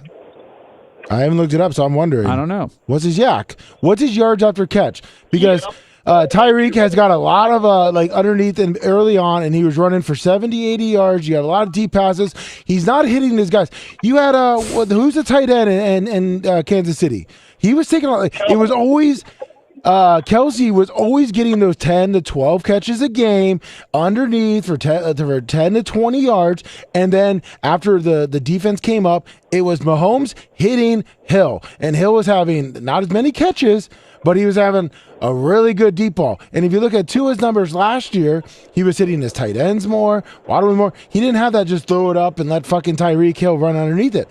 Yeah, doesn't mean that he has the fucking arm strength, Brian. And also, and Tyreek is really fucking good. He can run after. I mean, he can literally do a lot after the ball. But he's not hitting other receivers like he was hitting last year, and his accuracy is not as good. That's all I was saying with him. His accuracy is not as good. His catch, Tyreek's catch percentage is the highest. I didn't say Tyreek. Since I'm saying if his accuracy is not good, then the catch percentage should suffer. No, it shouldn't. Well, okay, so his accuracy is not good, but his catch percentage in Kansas City was only 64.42. Brian, I'm talking about Tua. I am talking about Tua No, but Brian, you have even said that, yes, just because he has to come back, he gets pass interferences or he catches it. Because Tyreek is a really good wide receiver, and he's either going to get the pass interference, which does not count against an incomplete pass. He is literally able to come back and catch the ball. He comes back. Tyreek has literally learned how to come back. I'm saying Tua's accuracy to other wide receivers, he is not that good. Yeah, Jalen Waddle didn't put up numbers with Tua this year either. He didn't support two of the most prolific wide receivers, 2 top 10 wide receivers in fantasy. You can't have 2 top 10 wide receivers in fantasy football if you have a shit fucking quarterback. Hold on, what's Waddle's yak? You can't have 2 fucking top 10 wideout. Tell me another quarterback who's done it. Tell me right now. Top 2 Tell me. Top 2 wide receivers. 2 top 10 wideouts with a shit quarterback. Tell me. It doesn't happen. And that's without him playing the last fucking 3 games. Well, Brian, you're listening to Dolphin fans that watch every game. Even guys in chat. I think he's a good quarterback. I don't care if he can throw the deep balls perfect like everyone wants. I'm a Tua supporter. I'm a Dolphin fan. I like him. I wish he didn't have the health problems because I will be cool with him. I agree. I agree with that. The concussions suck. I don't think that he can't throw the deep ball. I think that's not his number one trait, and that he eats in different ways. I think he's a great RPO quarterback. I think he's a great guy. I like how he's handled the media. There's a lot to love about the kid. However, we all have our weaknesses. No, he's not got a strong, deep arm, but who cares? No, he throws the deep ball well enough, but this myth that he can't throw it at all is ridiculous. That's just the haters, buddy.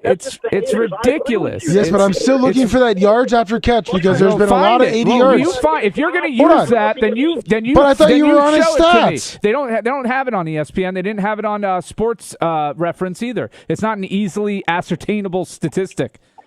Tua's problem with the deep ball is since he don't have a strong arm, he's got to pull the trigger quicker. If he pulls the quicker, I think those receivers might be able to run underneath it then, but he scans the field, and sometimes the timing of the deep ball, he's thrown it a little bit late, if you know what I'm talking about.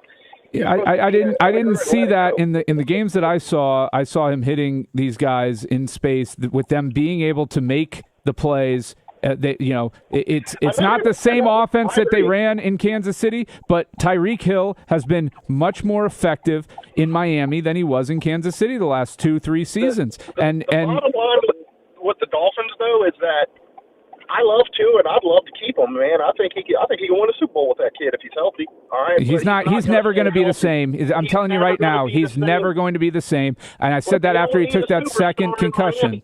No, he won't be. Yeah, but they need again, as we discussed earlier, the biggest ability is availability, and he's not going to have it. He's not going to have it. They're going to have to get someone else. But I tell you what, it is impressive seeing Brock Purdy over there doing what he's doing in a similar system with the weapons around him.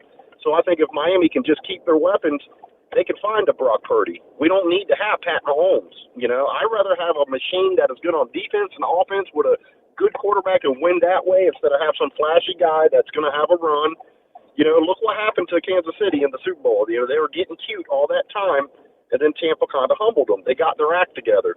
Now they're running the ball more. They're playing more football, not as much gimmick. So his yards, got a bad awakening coming. His yards after catch this year are almost identical to what they were last year with Kansas City in pretty much the same amount of play time, same amount of receptions, same amount of completions, same amount of throws. Yeah. So it's all a myth. That's what I'm saying. It's all a myth. Everything that you guys are saying is a myth. It's not supported by the stats. It's just technically. I don't know if you watched many Kansas City. We all know that. Well, first off, if you watched a lot of Kansas City ones, I never said Mahomes had a strong arm. I just said Tua. So if you watch me, Brian, I never said that. I never said Patrick Mahomes had a stronger arm than Tua. I never said that. You're arguing me over fucking stats when all I said. Listen, hold on. You said yes. That Mahomes, and I quote, didn't. Timeout. Yes, you did. You said Mahomes consistently got him the ball deep down the field on throws. That's what you said. No, I didn't. Yes, you did. I was not arguing with Mahomes. Yes, you did. I've argued the Tua the whole time. And this whole guy. When the issue of Hill came up, you said that the difference was. Yes, you did. You said the difference is Tua has to come back for the ball with Tua. Hill has to come back for the ball with Tua, and with Mahomes, he hit him in stride, deep down the field. Yeah, you know what though? What I'm trying to say is, if you actually watched the Chiefs games last year, he was doing like a 30-yard, and then he was almost doing an in. And Tua and he's right about that. Yeah, and Mahomes hit him on the fucking middle of the field because if you listen to me, Kelsey was always doing a 10 to 15-yard comeback. So then the safeties would come up. Brian, you don't fucking listen. The Dolphins were going deep. A 30-yard pass. So you don't want to listen because you know you're wrong. No, I'm right. You're not. I never said it was a fucking go every fucking time, and even he's agreeing. So I never said it was a go route. I said when it's a go route with Tua, which is what they're calling, he can't make the throw. And a lot of things with Hill and Waddle, They do underneath, and then they get those yards after catch. A lot of times with Hill, which is why he wanted to lose Mahomes, is that the Chiefs' offense changed their plays, and they had them come underneath. They didn't do a lot of goes. They always did the short, which brought the safeties up because they had the Kelseys. So They're different guys. So what is your argument that Tyreek got further down the field with Mahomes than he can with Tua? No, I never said that. I always said it was. What is your argument then? That Tua, that everyone praises. I know you're yelling a lot. What is your point? You were yelling earlier, Brian. Don't try to flip-flop on this. I'm asking you what your point is. My point is that everyone praised Tua. I said Tua is surrounded by good wide receivers. That Tua can't make the long ball of the plays that they are going, and everyone sees the stats and say, Tua's got a good arm. Tua can make those. Tua can do this. And I said, Tua doesn't have the way they're calling the plays is Tyreek runs 60 yards, they throw it up, and then Tyreek has to come back. And everyone's like, man, he's on 400 yards a game. Oh, he's doing great. And I'm like, Tyreek doesn't have Tyreek is running down, and Tua doesn't have the arm. He has the same yards after catch as it doesn't matter, year. Brian. So if what you're saying is true, that number should be less, Lummy. No. If what you're saying is true, yes, you're missing the logic of what you're saying. No. Okay. Yes, Tyreek. Hold on, shush, caller. You're saying that Tyreek runs 60 yards down the field and he has to come back, which implies that the defender is there to tackle him. Okay? That's the implication in what you're saying, is that Mahomes would hit him in stride and in space, and that Tua can't do that. But what I'm telling you is that the numbers don't support what you're saying. The numbers don't support the point Brian, that you're trying to make. if you actually watch the game, I do. No, you don't, Brian, because you know about Kansas City. Because Kansas City would drive down and literally and they have multiple weapons that you can say the catches and different things like that. Okay? But if you watch it, it's the bigger plays with literally Tua. And my whole argument. Don't believe what you've seen. Don't believe the numbers. I just don't said believe I've the seen stats. Just believe me and what I'm saying. No, I didn't. With my opinion. I said don't believe the stats. I said what I've seen. See, you're taking it as Mahomes. No, I'm taking it as that Tyreek Hill has had his most prolific receiving season. I've never argued about Tyreek. That the point that you're trying to make with Tua not getting him the ball and him having to come back and not getting Yak and all of this is not supported by the stats.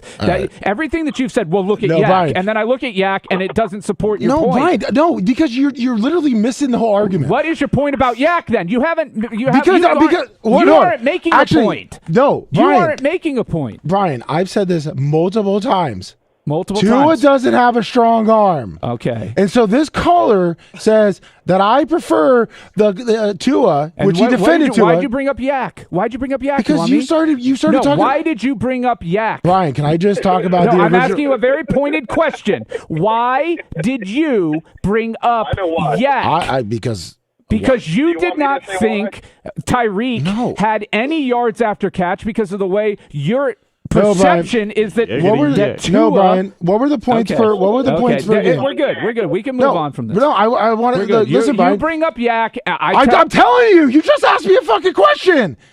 I brought up Yak. If you look at the scoring on Kansas City, is the average on the Kansas City scoring offense when he was averaging the same as the same amount that the Dolphins are doing? What? The Chiefs' offense. Are you saying that the Dolphins' offense right now is the same? I'm saying that the Dolphins' offense, when Tua was healthy, passing the ball to Tyreek Hill was just as good as the Kansas City Chiefs' offense was last year, yes. Okay, so they scored just as many points. Yeah. Okay. When there you go then. You prove me wrong. My point of bringing it up, which you had to defend about Tua, and my yards after catch was saying that him and Waddle have done a lot of things where they literally have caught the underneath pass. I said Tua doesn't have a strong arm. Okay, Tua doesn't always make those passes. So you're to ready Tyreek? for a stat that disproves what you just said about Tua? Sure. Your stat that it's all that's a lot more underneath with runs afterwards. Yards per. That's not what I said either. Hold on, man. You have literally missed the whole. Yards before catch per reception. Yeah. 10.3 this year with the Dolphins. It was 7.2 and 9.7 with the Chiefs the 2 years before that. You know what that means? That Tyreek has been getting the ball further downfield from Tua than he was from Mahomes. So again, your point, No, is my point, disproven. Brian, if you actually would listen. And I'm listening, and I'm going point by point, and I'm eviscerating you. Hold on, Brian. No, you're not. Because the caller even agreed upon it, which wasn't even the point of the call, but then you brought it back to fucking Tyreek. I said when with the Chiefs is that the ball was not, hold on. I said, see, you just laughed. Mahomes was not throwing it 40, 50. I said that he... No, I didn't. I never said that. I said he was doing 30 yards in or 25 yards in. And I'm telling you right now. But why wasn't he arguing about Mahomes? The point you were trying to make was that Tua was throwing everything underneath. No, and it was yes, all he does. yards after catch. But Brian, all I've said, and you're literally arguing, this guy called and said that it's not about having a strong arm. So I literally said Tua does not have a strong arm. And then he said, I like his accuracy. So I literally said, I don't think Tua really has that great of accuracy. He's not hitting his other tight ends, other wide receivers. You all of a sudden brought up deep ball, Tyreek stats that I don't have. All I said was, I watched the game. So the accuracy issue this year, 117 catches on 165 targets. Last year with Mahomes, 111 catches I'm not talking on about 159. Lead the league in QBR for most of the season and not be accurate. Yeah, but hold on. Yeah. But all I'm saying is, He's saying he wasn't hitting his other receivers, caller, if you heard what he said. And so Lummy makes a lot of points. I don't get this fucking shit, man. You're really trying to piss me the fuck off. You're bringing up Mahomes and Tyreek. I never brought that up. I think it's a pretty good measure of how Tua's doing with it doesn't. They both have the same number one weapon. No, Brian, I'm not comparing Tua to Patrick Mahomes. I don't think Tua's good. No. I'm comparing Tua to Patrick Mahomes with Tyreek Hill as the I don't number give a one shit. weapons. I don't care. Because that's I'm not a Patrick Mahomes fan. I don't think Patrick Mahomes is good? He could be great. I don't know. I'm talking about Tua. Well, if you don't know that Patrick Mahomes is better than good, then you're not really a good judge of quarterback talent. No, Brian, hold on. You're trying to. All I said was Tua does not have a good deep ball. Everyone said he was so great at throwing deep ball. My opinion was he I don't think anybody ever said he was great at throwing the deep ball. I think my whole point by the way, with Brian, him is he's better than what people think. Brian, I said people. I said people. Yes, that's what I said because I watch things, Brian. You know, like ESPN. I read things, and all I literally said is that I said he doesn't have a good deep ball. All right, let's have the tiebreaker here. Rhett, who wins this argument? Holy shit. The only thing that I was going to say is that the caller brought up Mac Jones as kind of being a staple for the new age of quarterback. Mac Jones has been fucking terrible this year. Well, he said, hold on, but it doesn't matter because Brian didn't listen. He brought up Tua. He brought up Tyreek when all I said was the caller, and I said we don't have a Jeff George on our hands.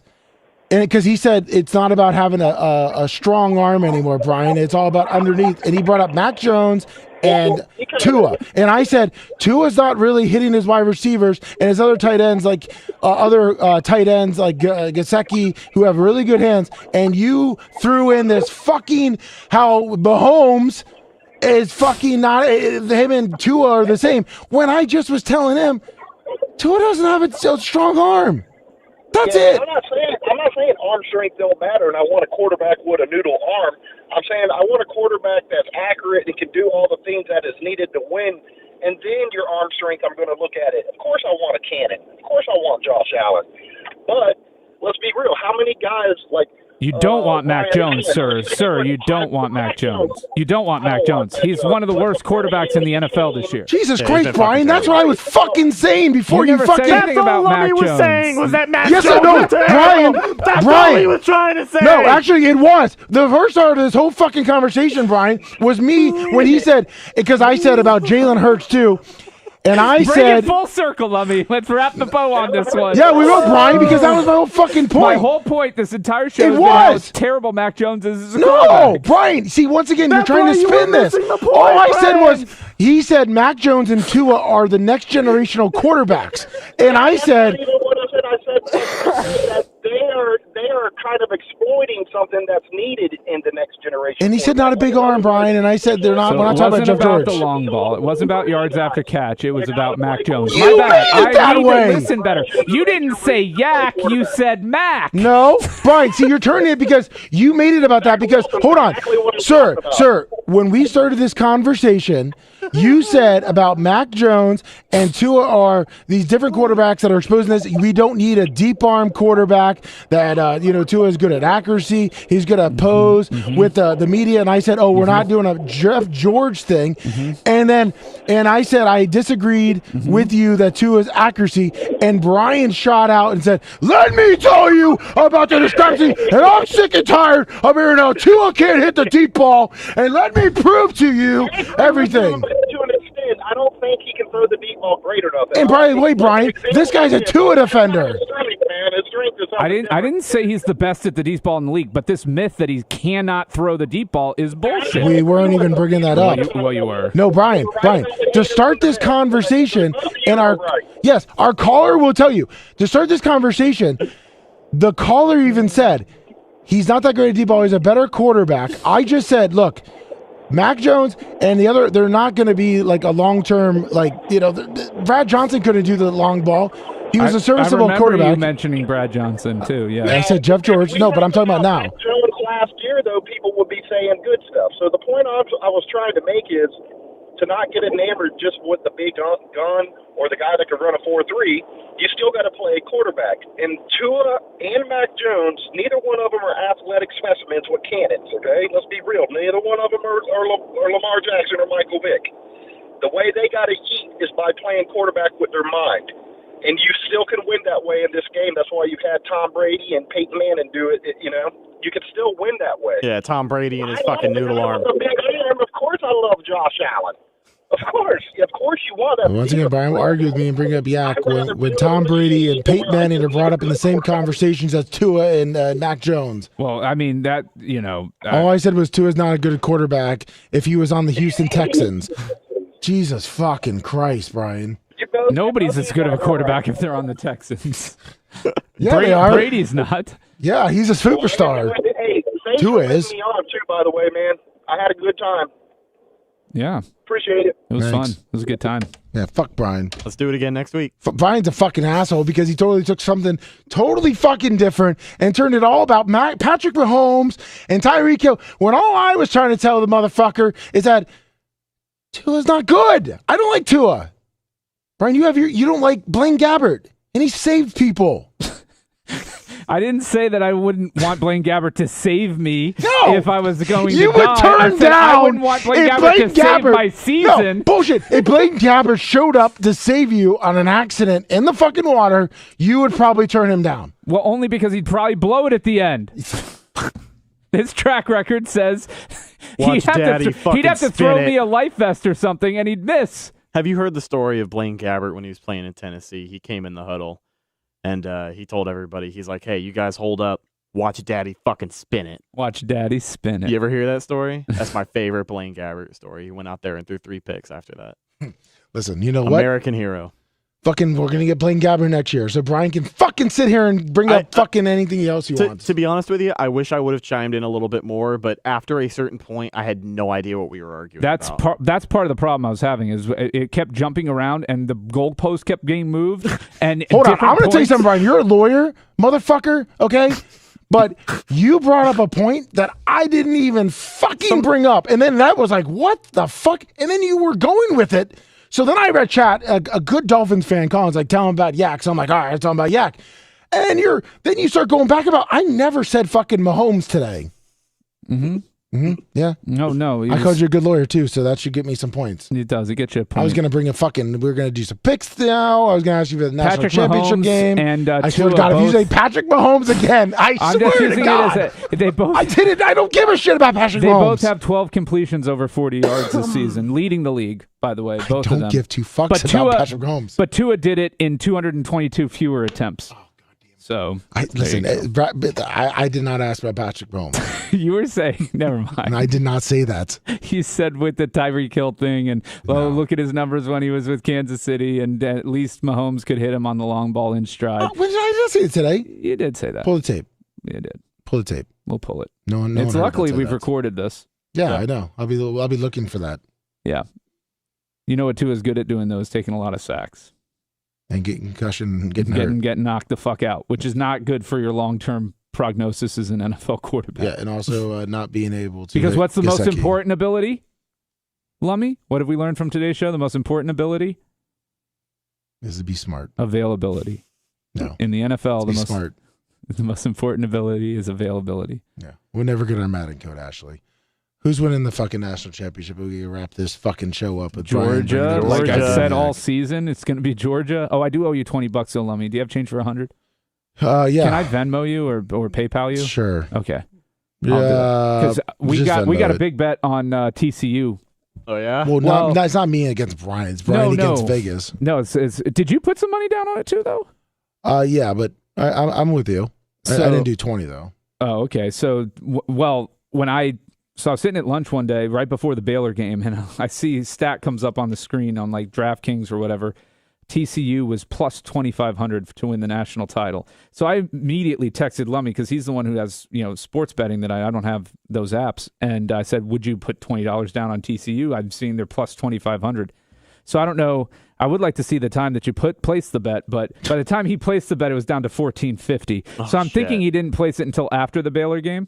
But I could have gotten TCU plus 2,500. So I was like $20 to win 500, and now here they are with probably a 1 in 10 chance of actually winning it all. But no, the problem is that what's the problem? Pretty much I had to go to different betting sites because certain betting sites didn't even have it on there. Oh, okay. So it was after the Baylor game? Yeah. Yeah. No, but I looked for it because I was like, I'm going to put some money on it. And then that's why I didn't put as much because it was only 1,400. Because it was after the Baylor game? Yeah, but I looked at, the Bovada doesn't have it. I gotcha. It's all good, but that was talk about when I saw that on the screen, I was like, oh, come on. Yeah. 25 to 1, and they're one of 4 teams that are almost assuredly going to be in it. Because what they played Baylor was like week 9, right? Week 9 or 10. It was week 10, Back in November. Yeah. I mean, shit, I would have lost $50 on that. Yeah. That rate with those odds. Yeah, it's. Why the hell not? I mean, $50. But it is going to be. It's going to be Georgia. It's going to be Georgia. So you're not taking that 12.5?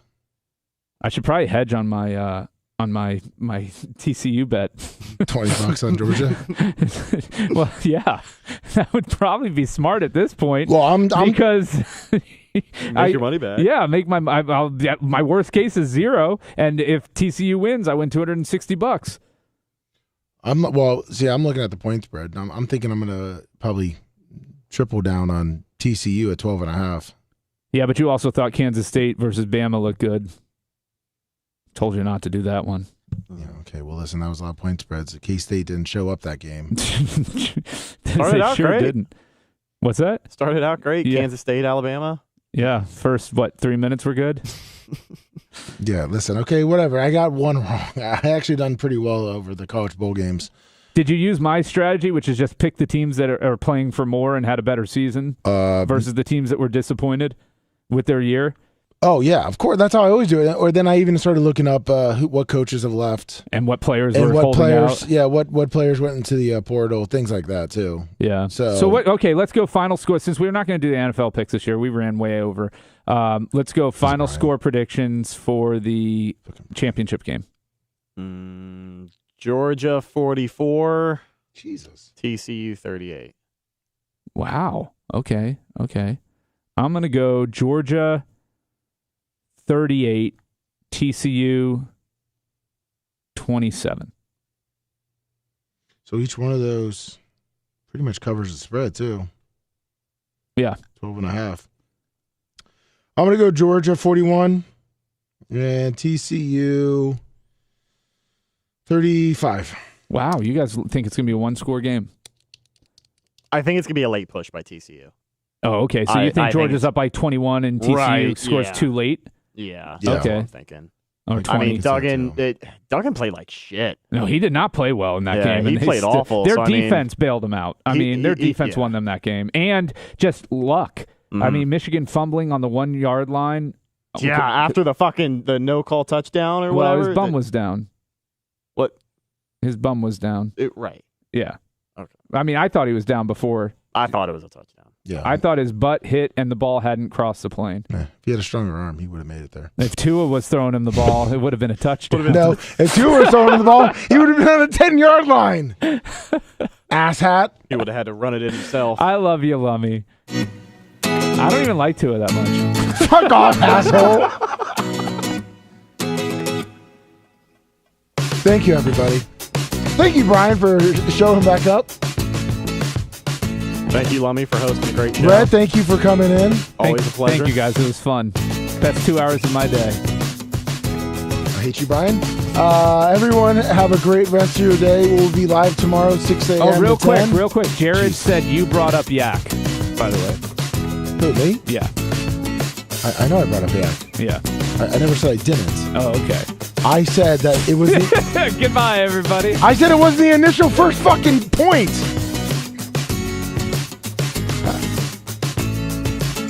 And I think that's who to you anyhow. Don't forget to check out Bubba Army Store, Bubba Army Shop, BubbaArmyMerch.com. Way to dox the guy. Twitch.tv/The Bubba Army. 6 a.m. to 10. Bubba will be here. Colin told me to check the yak. Thank you, Colin. Big Dolphins fan. We will be back next week. Hopefully Brian can make it. If not, Rhett, make another thumbnail, please. We'll see you later, guys. Thank you.